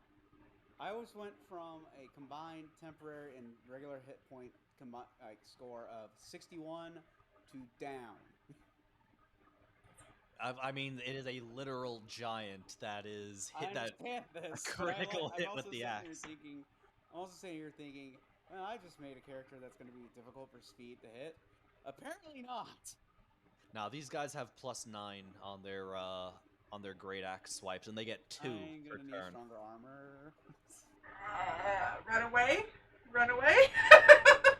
Can't exactly run. I'm kind of on the ground here. Therevol, you're up. I have no strength to drag either. How far away is that lead giant? It's like right in front of you. Right in front of me? Mhm. Okay.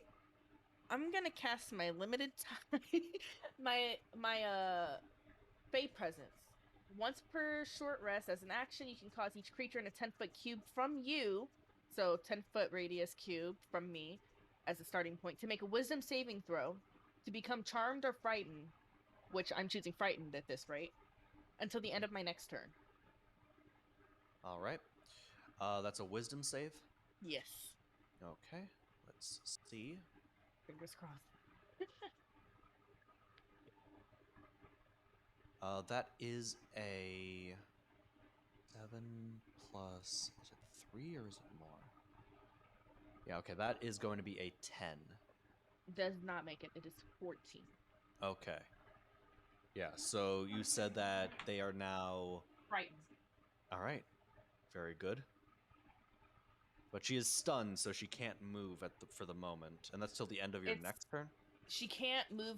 She can't willingly move closer to me. She has disadvantage on ability checks and attack rolls while I am in her line of sight, and it's until my next turn, the end of my next turn. Oh, you just... I love you, Pine. I love you. All right. So Very good. I can't do anything else, but hey, I got something. All right. Let me think. So who is up next? I think it's me, right? Yes, Kyber, you are up. Okay, so Kyber is looking at this female giant in front of her with the 2 wolves, and she's going to ignore the wolves, and she's going to hit the female giant again with her staff, hopefully. Okay, 16 plus 6 is 22. That hits, right? Mm-hmm. So that's going to be a hit, and she's going to do another stunning strike, which they now have a disadvantage on because of Pine. So it's a Constitution save. So Constitution save. Okay. All right. Well, a natural 1, so automatic fail. So she's stunned again. Can't do shit for her until the end of her next turn. And she takes math.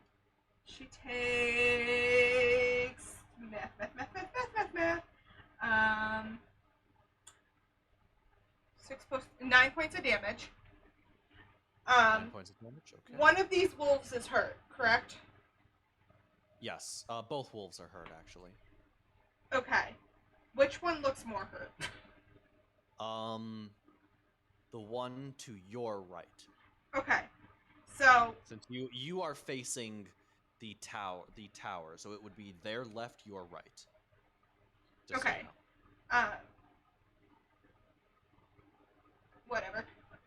My brain couldn't comprehend that. I'm just gonna go the one on my right. Looks more hurt. Do, do, do, do, do. Do I just go for? I just have to decide here if I'm. Spend another key point or not. I'm not. So I'm just gonna do another unarmed strike, and after stunning the giant. Now here's the question: because I would have advantage on the giant, do I hit the giant, or do I hit the wolf who's been attacking me? What are you asking? Are you asking me, or are you I'm asking my party, and my party's not listening or answering. No, I say you hit the giant. Yeah, I say just take down that big giant. Okay. Or the giant. Then we're going to do a unarmed strike on the giant with advantage because stunned. I rolled the same exact thing on both fucking die. Fuck me. And I don't know if it's gonna hit. Is a 14 gonna hit it? 14 will miss, but Fuck. Well, yeah. that's her turn. And she looks at the two freaking wolves, and then as loudly as she can, she goes, Vander! Seeing that Xeris is down and hoping that Vander hears her to offer assistance. And that's her turn. All right, Solomon. Alrighty, so I'm just gonna get a quick position check. If I were to cast it again, would I hit any of my teammates or party member? Do what again? The fire? The fire, yes. What did it do last time? 30 Oh, foot. right, the line. 5, yeah, line. I would say it would probably hit. It would probably hit Kyber. How much damage did it do? I would say it's probably hard for you to even see Kyber since there is a fire giant in the way. Just putting that out there. How much damage did it do? I think it did 18. Well, oh, you're fine. Go for it. Go for it. Yeah, they all made their saves that time. Alrighty. So I will do it again. Mm-hmm. What kind of save do I need to do? Was it a dex? Dex. You have to at least get a 15 to save. Okay, so I'm sorry.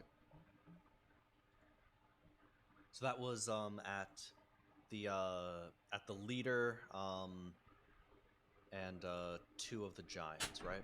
Okay, so I hit exactly I'm also 15. going to use my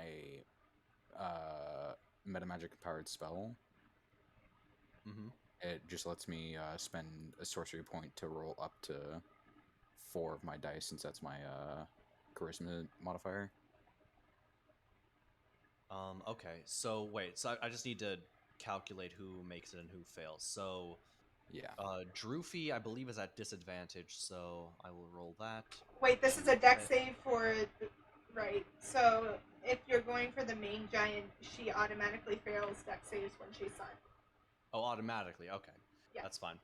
So you also hit the female giant, which... Oh, wait, sorry, that...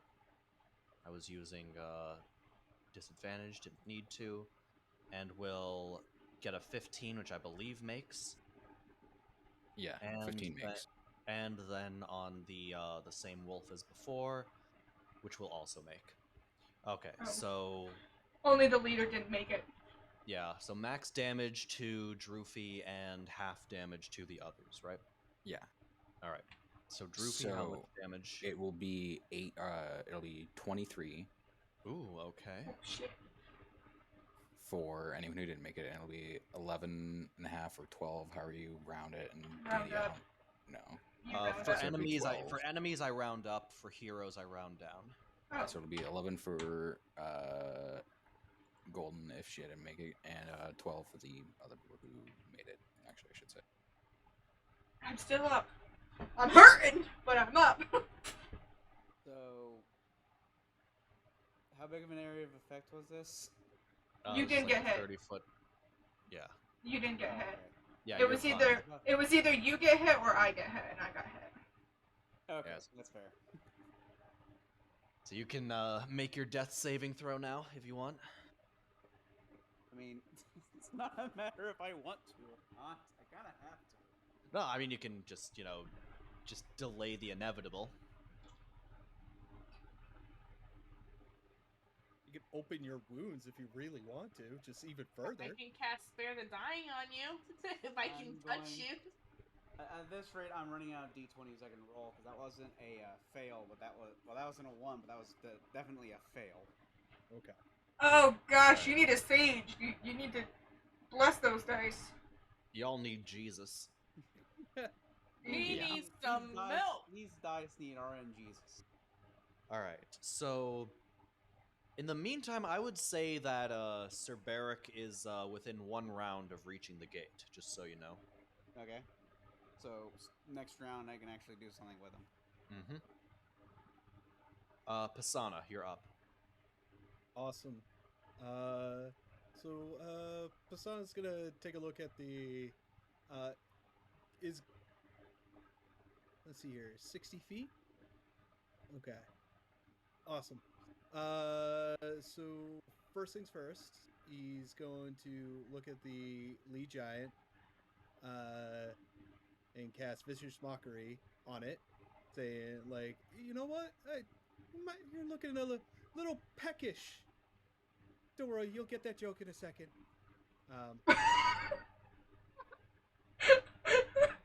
I got it now.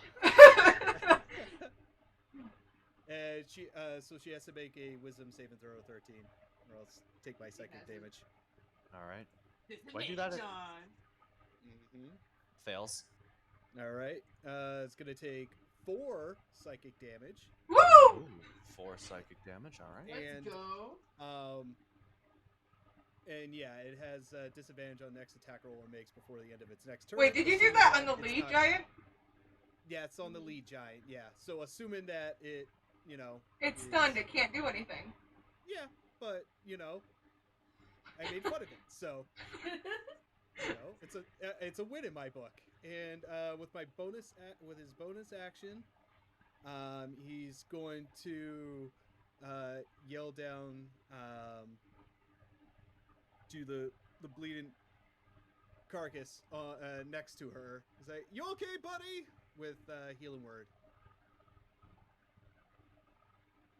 So JC, you're gonna get 3 hit points back. Or I'm All right. sorry, 7 hit points back. He's up. All right. Run! I'm assuming Yeah. that doesn't clear death saves, right? Yes, it does. Well, if you're up, it automatically clears. Okay. All right. Vandor, you are up. So we'll do Vandor's action first. Vandor is going to do cast Cure Wounds on himself at 2nd level. All right. And he's going to get back 17 hit points.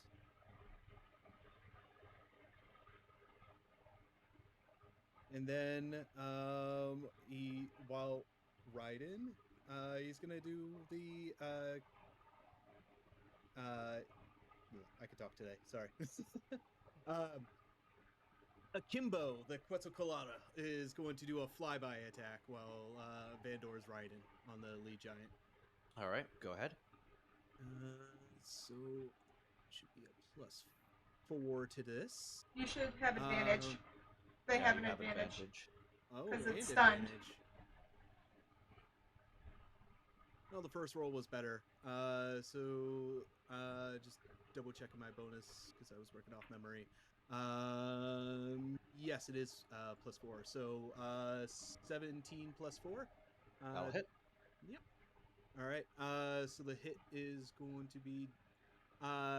Actually, ZV, do you want me to do just the roll the dice that it says, or do you want me to just do that average damage that it says? I always let you guys choose whichever you prefer. Roll the dice. That's the fun of it. All right. Yes. And I'm gonna say that we've, assuming that ZV's okay with it, that the flyby at least did like 30 feet of movement before hitting it. Sure. Okay. That gives me extra damage. That's why I asked. So that's going to be 1, 2, 3, 4, 5, 66 plus 2. 2, 3, 4, 5, 66 plus 2. 27 points of damage total. Nice. Very nice. I might actually live through this. Yeah, you might. And But, as part of the flyby attack, it does not provoke opportunity attacks. We can't Okay. do an opportunity attack at stunned. Well, I'm saying for the other things around. Touche. Touche. how far away does it get after the flyby? It has a total of 80 feet flying. Okay, so you did 30 feet in and 50 feet out? Yep. Okay. Very good. All right. Very, very good. 1 sec. So it is now the giants' turns, and I need everybody to roll again. Roll their 100? D100, but this time let me know if you get above an 85. Ooh, 85. 30. 66. You are 11. kidding me. You are fucking kidding me. Did you really? 86. Rolled an 86. Oof. Does that mean the giant gets hit too because he's right there? I'm gonna need a bigger dice jail. You know what? I will say because you are prone that the hit actual. Oh wait, I'm sorry. Who is your NPC? That would be Barrett, I believe. Oh Yeah, I guess for God. Barrett. Yeah. So here's the thing: the rock doesn't hit you; it hits Barrick. Oh no. So I just need to do the attack roll. They're dead. That will hit for 20. Oh, they're most definitely dead. No, he's not. No, Or no. He's 26 chunky. Oh, he's the one of the 26 chunky points ones. of damage to Barrick. That is literally half his damage as he's basically knocked backwards down the street he's been running down. Yeah, so Barrick has been hit by a rock and is basically knocked out by that. So that was the bombardment. Now it is time for the enemies. 1 second. God, I forgot to mark down Drew. She's like stunned, charmed, just like She's just incapacitated. screwed. Yeah, I'll just say Viciously screwed. mocked. Yeah, viciously mocked. All right. I think that the 2 winter wolves are going to attack first, and because Kyber is continuing to attack Droofy, so the one who used its breath before will attack her with a bite this time. Mm-hmm. That will be a 16, which That hits. yeah, a 16. Okay, now I need to do a strength saving throw. And I can use my wisdom instead of my strength because arms are. That's a nat 1. Oh, All right. So in addition to taking 10 points of damage, you have now been knocked prone. Oh, joyous. And seeing you prone, the other wolf reels back and lets out its cold breath attack. And it just means I have disadvantage, doesn't it? Yes, you must now make a dexterity saving throw. At disadvantage because I'm prone. Great. Dice jail. Where the fuck? I just got another natural one. All right. Oh my god. And I, by the way, I had 3 hit points, so I'm out. Yeah, so the winter wolf reels back and lets forth a powerful blast of cold air that literally freezes you into the ground, leaving only like parts of you unfrozen to potentially be thawed out later. That means I can't stun the giant again, guys. Speaking of stunning giants, the other 2 giants resume their attack on the door because actually no. They realize that they are being attacked from up above as well, so they're actually going to start swiping up at I think Solomon because they're tired of that cold breath. So what's the rule with 3/4 cover again? Is it like disadvantage or? It means that they get a bonus to their AC, I believe. Hang on, let me. Yeah, I think it's just a +2, but Okay, a target with 3/4 cover has a +5 bonus to AC and +5. dexterity saving throws. Okay, yeah. So they are going. So both of them are going to attack Solomon with their axes. So let's do that one at a time. So Solomon, get ready. All right, nat 1, a 13. I That assume that will hits. with your +5.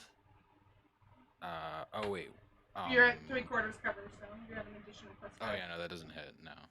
Okay. What is your AC right now? My AC without the +5 is 13. With it, it's 18. Okay, I'll keep that in mind. Next one doesn't hit either. You're lucky because that would have been 2, but the last one does. The last swipe of an axe manages to just get through the barrier of the wall and embed itself, opening up a massive gash in you for 24 points of damage. Are you still up? I'm so All right. Theravel, you're up. This is going south fast. It was 24-14. Okay. 24 points to you. Oh.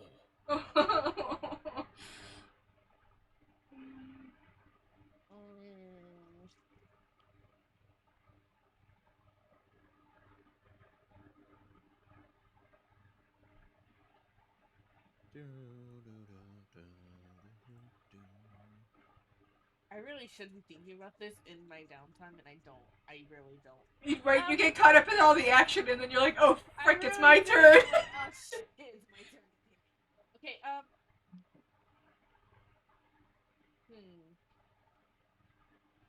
Oh, God.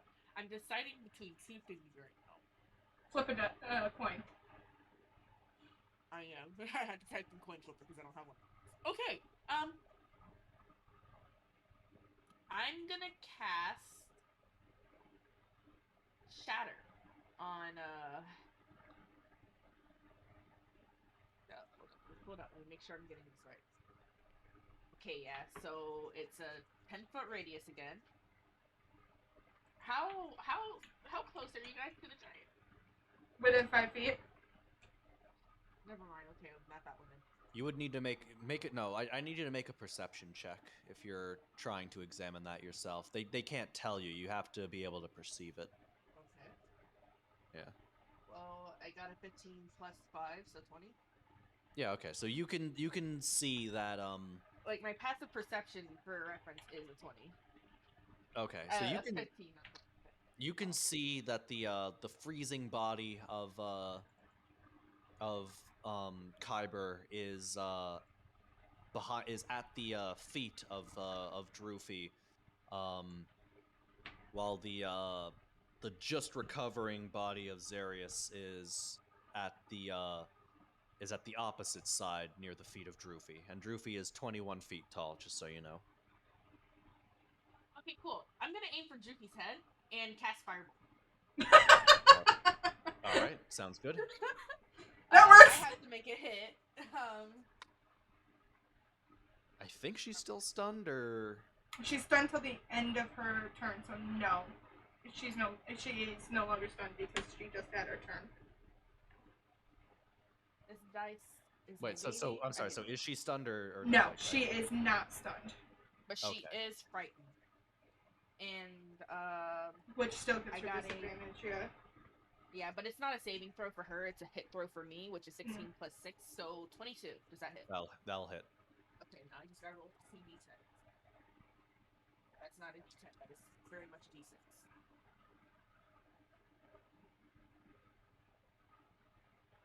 I got a 10 and a 9, so 19. All right. She is not looking good. No. All right. Was that it? Yeah, that's all I could do. All right.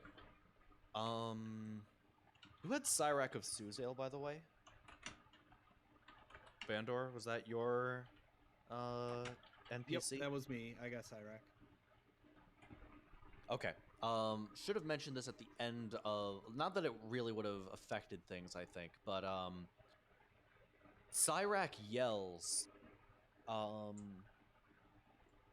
like, when he is within range, which is that turn. Oh,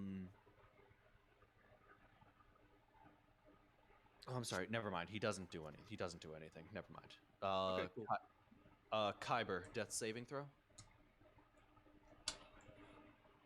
Which dice do I use? We're gonna do this one. That's a fail. All right.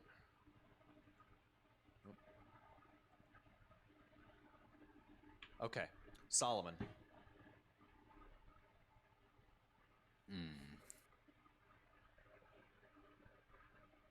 It's also going into dice jail.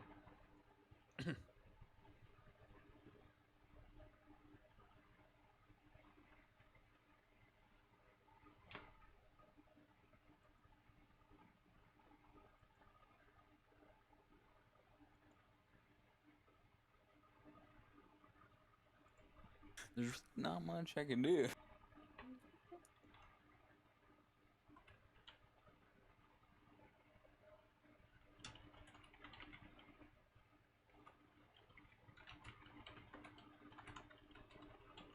Well, you can always move if you want to avoid getting swung at by giant axes. Yeah, you know, I do believe I will move. Okay. But I don't remember the layout where we are. You are atop the wall, trying to rain fire down on the giants who are next to it, but kind of have cover due to how awkward the wall situation is. I think I'll probably just move while trying to stay covered. All right, very good. You would probably have to disengage to avoid.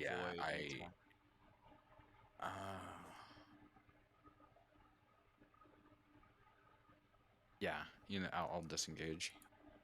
All right, very good. Anything else? That's it. All right, Zarius, you can finally get up and try to do something. Healer, Anyone healer, else? healer. Can you even see me? I'm assuming you're on the other side of the leader. Yeah, I am. But the question is, can you see around the 20-foot tall leader? That's what I was about to say. I'm debating one of two things. One, I could heal. Or I could take a chance and see if I could finally knock down the leader. Maybe, possibly, if I get lucky.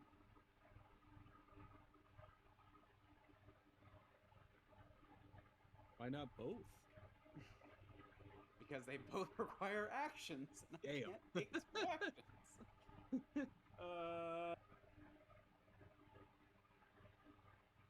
Golden, you only have the one death fail, right? No, right?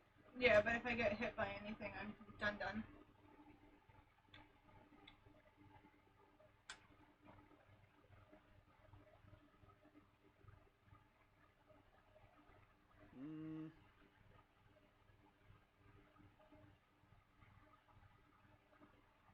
I really don't know what I want to do. Don't like either option.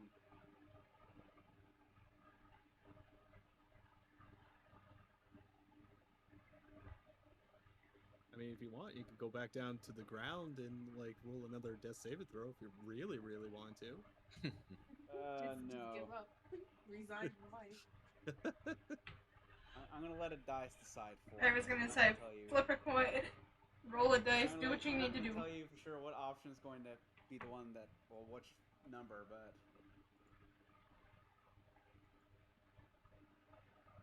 well, the dice have spoken.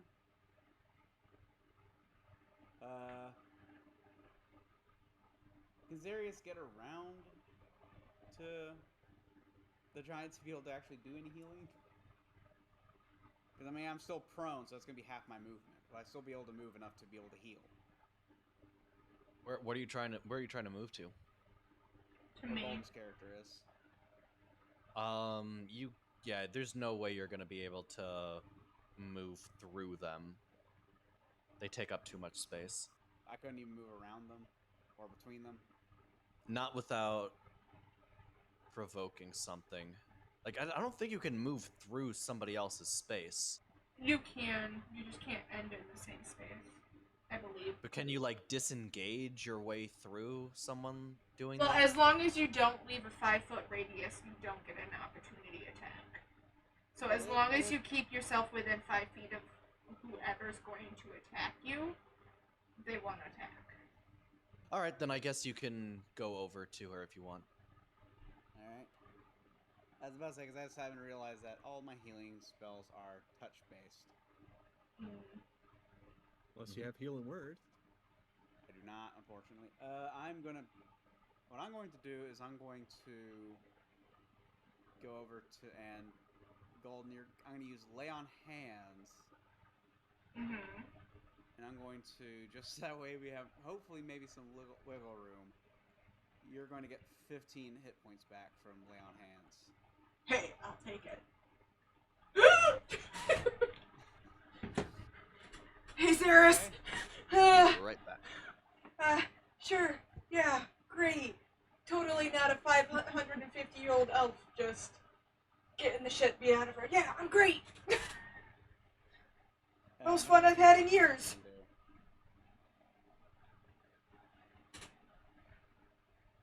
Alright, so I'm back. You got her hit points up. Yeah, I'm trying to see if there's anything else I want to do real quick. Mm-hmm. Healing Woods, is that a bonus action or an action? Well, I mean, Cure Wounds or Lay on Hands is an action. Yeah.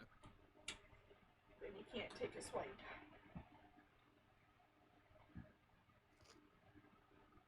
Gotta give that paladin a heal so they don't blow all their spell slots so they don't blow all their spell slots so they can smite. By the way, Spee, it is getting kind of late, and I do still have to work in the morning, so I could probably go maybe another half an hour. I'm willing to Same stop here. whenever you guys are ready to stop. Right. You know what? I'm going to. Why don't we finish this? Why don't we finish this turn? Yeah, that sounds and good. then we'll resolve everything else next time. I will Okay. say, just so good. that way, in the odd chance I'm still alive when it's time to go after the leader again, I'm going, and I double checked to make sure I didn't actually goof and give myself the wrong spell, because I can't actually have the spell. I'm going to cast Hunter's Mark on the leader. All right. Can a paladin cast Hunter's Mark? If they're an Oath of Vengeance paladin, they can. Ah, interesting. Very nice. Sana. All right. Pasana is very limited to what he could do because I got no semantics to semant. So just verbal spells. So we'll make fun of that. Make fun of that big lady. Little vicious mockery. Did you have your fill yet, or you want some more? All right. What do I need to do for that again? Wisdom saving throw of 13 to beat. Okay. She beats it. She beats it. All right, then nothing else happens. And then he's gonna cast Healing Word on Kyber. Coolio. Coolio. For All right. 7 hit points healed. Heck, I'll take it. I'll take it. Mhm. All right. So Kyber is now back up. I'm over half, guys. We're getting somewhere. Vander? And seeing y'all need some help down below. This is what I have in my head, ZV. In whatever order or veto you want to do, go for it. I kind of want to fly, or I want Akimbo to like kind of fly for his do his flyby, right? Mm-hmm. But low, like do a low flyby, like kind of like pecking for like her feet or her legs, and then Vandor will jump off next to him during the flyby.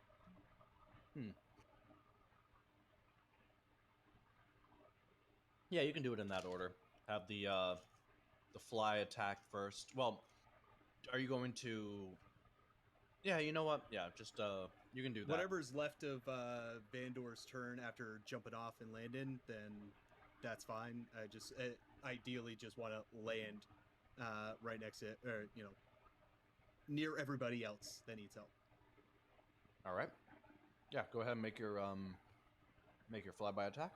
All right, flyby attack is 9 plus 4, 13. Hit. It's a hit. Okay, I'll take it. Oh, I'm sorry. You said 9 plus 4. I thought you said. Okay, I'm sorry. 13 is not a hit. Yeah, 13. I did say 9 plus 4. Yep. Sorry, I heard 9 plus 13, and I was like, did a double take. Yep. Nope. Sorry. So yeah, 13 doesn't hit. So that does nothing, and he continues. Akimbo keeps flying by, and Vandor jumps off, ready to help his friendos. Is there any action left from that, or do I have to make? I'll let Vandor. If Vandor wants to make an attack on the giant and like land on top of her as he's falling off, feel free. Cool. She's like hunched over. You could probably land like right on top of her. Yeah, let's I'm gonna cast an ice knife on her as I'm falling. Ice knife? Yeah. Okay. So that's cool. Frost. That is going to be a hello 26 to hit. All right. What kind of damage does that do? Cold. Hmm. Or I'm sorry, no, it's gonna be piercing. I'm sorry. Is it cold or is it piercing? I'm reading the spell to double check. Range spell attack on a hit does piercing damage. And then if it hit or miss, the shard Holy then explodes. And the target and each creature within 5 feet of it must succeed on a dex saving throw or take the 2d6 cold damage. Interesting. All right. So it's going to be piercing damage on the giant and potential cold damage on the others. Yes. All right. So was this a saving throw or a attack roll? It was an attack roll, and I got the what was it 20? I rolled a 19, so 26. All right. That will hit the. That will hit. All right. So the attack, the damage for the Pearson is, god damn it, 1. Woo! Roll the 1 on that D10. Hooray! We're doing so well, guys. The dex saving throw DC for each creature within 5 feet of it is 15.